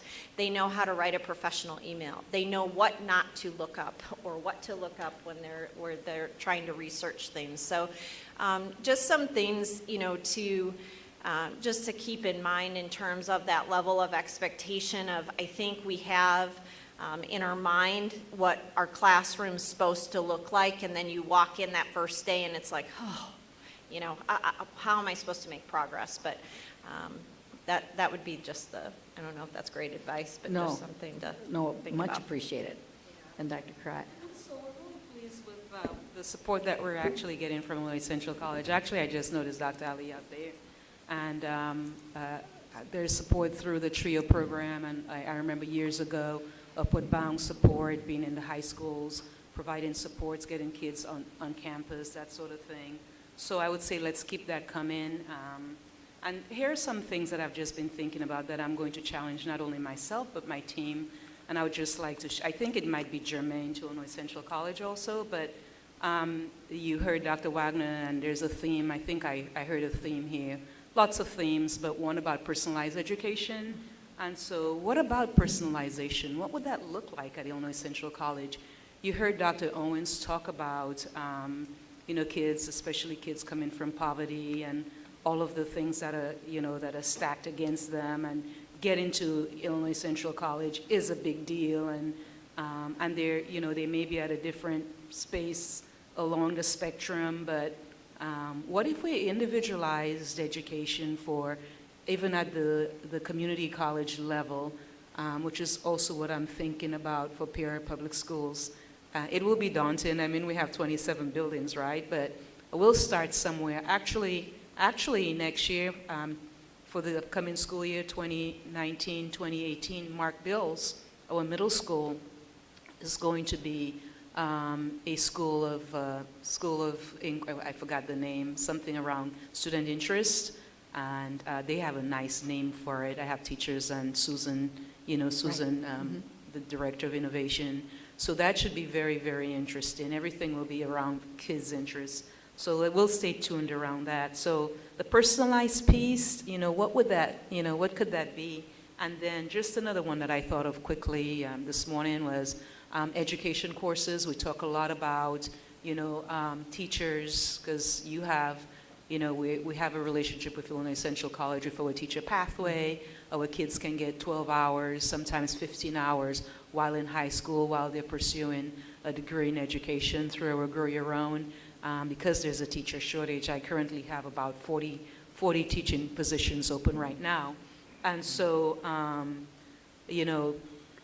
how are we doing as a community college around preparing purposeful, passionate, culture-relevant innovators who can develop relationships with kids while also providing rigor and relevance for each, no matter where they're from, around the social economic status. And then I have some more, but I think another quick one is how could we even be much more collaborative? I would like to see us doing a lot more, maybe sharing staff, are there any cost savings, that sort of thing? Can we share some, whatever? So the sky's the limit for us, but thank you. Wonderful. It is so encouraging. We struggle with the same things, that we're working on the same things, that we sort of all dreaming the same way as our students and our communities continue to change, but the expectations for them don't. So the answer to there is our creativity and how we move forward. So this has been amazing. Please join me in thanking our panel for taking our time. And as it's our tradition, we always end sort of a motivational student story. So if you want to stick around and join us for the next couple of minutes, we'll share that with you. And then again, we will meet again over in the other building to, if there's any questions you have of the panel in terms of anything being personalized. So if you'd hang around for those couple of minutes, feel free to step over here. And now I'd like to introduce Stephanie Holmes, so we can end from the heart. Over here.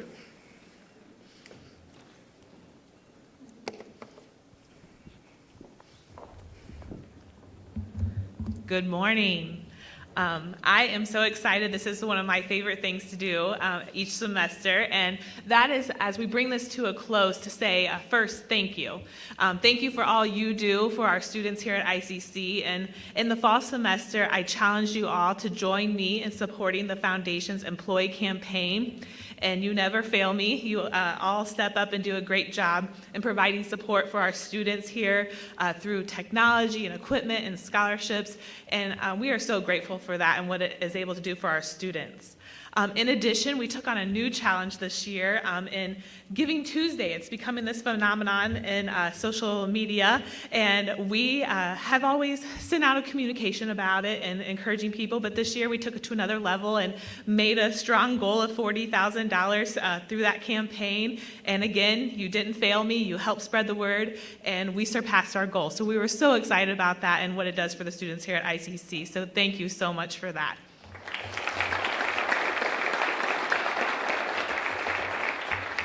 In the fall, I had the pleasure of sharing an encounter I had that helped remove a financial barrier for a student, and how the foundation was able to do that because of the generous donors that support the scholarships that we have.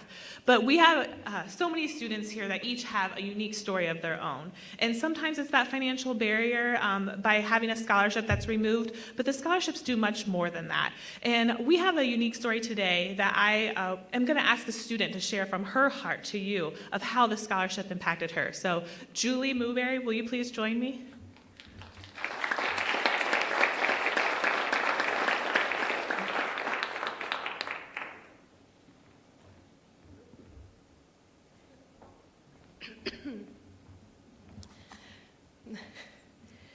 Well, good morning. My name is Julie Mooberry, and I am the recipient of the Waterworth Family Fresh Start Scholarship.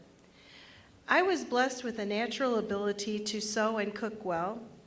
And in 1979, I had plans to use those skills and become a home ec teacher, and was offered scholarships at several four-year universities to do just that. But due to a relationship I didn't feel comfortable leaving behind, I'm sure you've heard that before, I stayed home and went to ICC. I later transferred to Illinois College in Jacksonville and returned to ICC several times over a 20-year period, often dropping my classes after a few weeks. My early college years were stressful and unsuccessful due to distractions of various kinds, working, poor grades, and a general feeling of unsettledness. My later attempts to return to school were disrupted by just simply having a very busy life. As a young woman, I began a rewarding and unique career as a men's tailor. I custom-made men's suits, and I bravely opened a shop in downtown Peoria at age 25. Over time, business attire became more casual, and men's tailoring just wasn't as needed around this area. So my business morphed into primarily a custom bridal business. I continued to work as I followed my ex-husband's career and raised a young family and enjoyed a moderate level of success. Today, I am remarried, our children are all very successful adults, and my business is thriving. I specialize in bridal alterations and am considered an expert in my field. The fitting skills that I developed as a custom men's tailor and a custom dressmaker give me a significant edge over others in my industry. I enjoy a nice following, and occasionally I have brides come from other states to come to my shop for me to work on their gowns.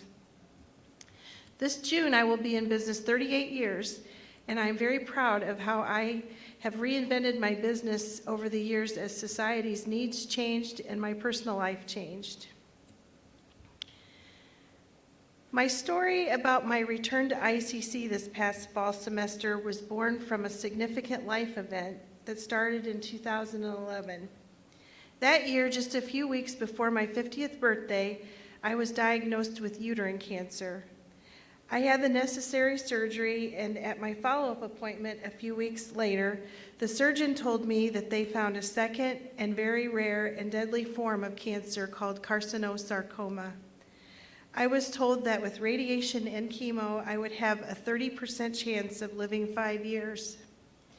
The radiation was barbaric, and the chemo was tough, but I got through it with better than an average attitude and an ever-hopeful spirit. As time passed, it was clear that many of those side effects of my treatment were not going away, and many were actually getting worse. I had literal lightning bolts of pain at times that literally made my legs buckle and drop me to my knees. I had neuropathy in my feet and other pain that kept me awake at night, and lingering chemo brain that was very troubling. The normal I once had was no more.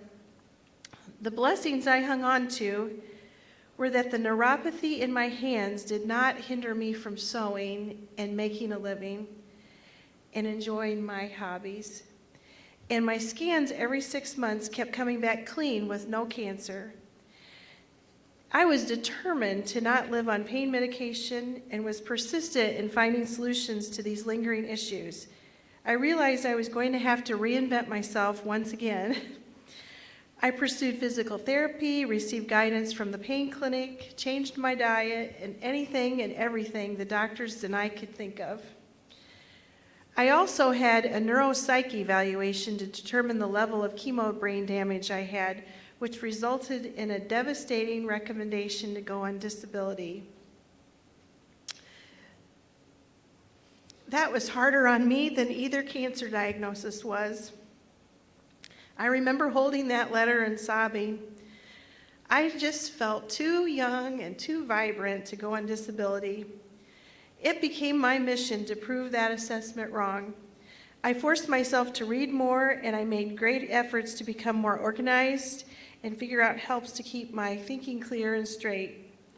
I did a lot of research, and I looked at all of my childhood report cards and my college transcripts, and I made an outline of my successes and struggles in life, both personally and professionally.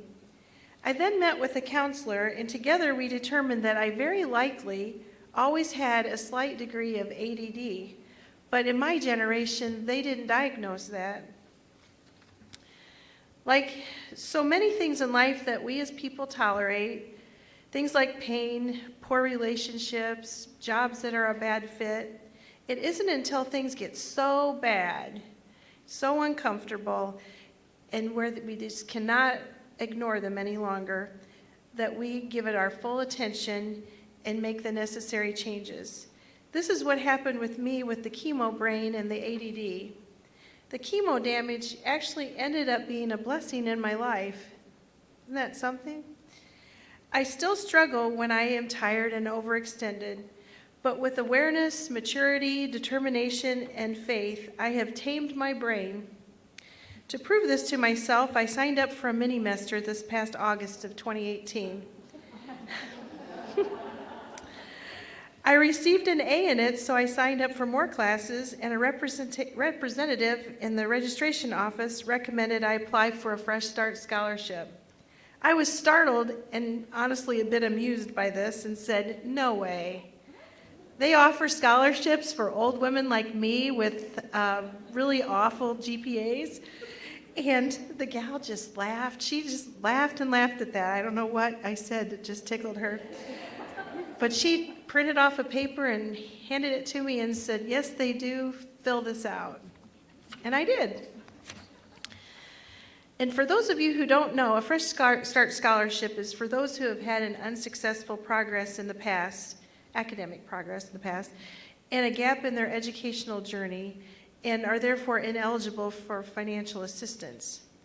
The $500 scholarship I received was helpful, and I really appreciate that it made the tuition costs more manageable. But more than reducing the cost of attending school, the fact that someone out there thought an older, non-traditional student was worth investing in was what meant so much. The value of the scholarship the Waterworth family blessed me with was not in dollars. It was in the encouragement that it gave me. In accepting that gift, I felt more motivated than ever to do well to prove that I was deserving of it. I ended up taking 13 hours and completed the fall semester with, are you ready? A 4.0.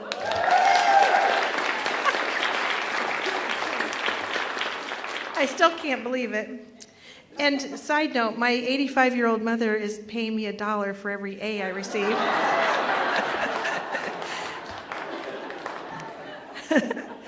Isn't that great? I'm taking 12 hours this spring, and I'm on track to graduate ICC this coming May. The success has encouraged me to continue my education, as I have plans to start at ISU in the fall and major in fashion design. What I really think was what I wanted to do and had on my heart all those years ago, but I was afraid to pursue. I am sincerely grateful for this opportunity to return to school and for the encouragement the ICC staff, faculty, and the Waterworth Family Scholarship has given me. And it is my plan to become a partner with the ICC Foundation to provide a similar scholarship after I graduate. Thank you very much.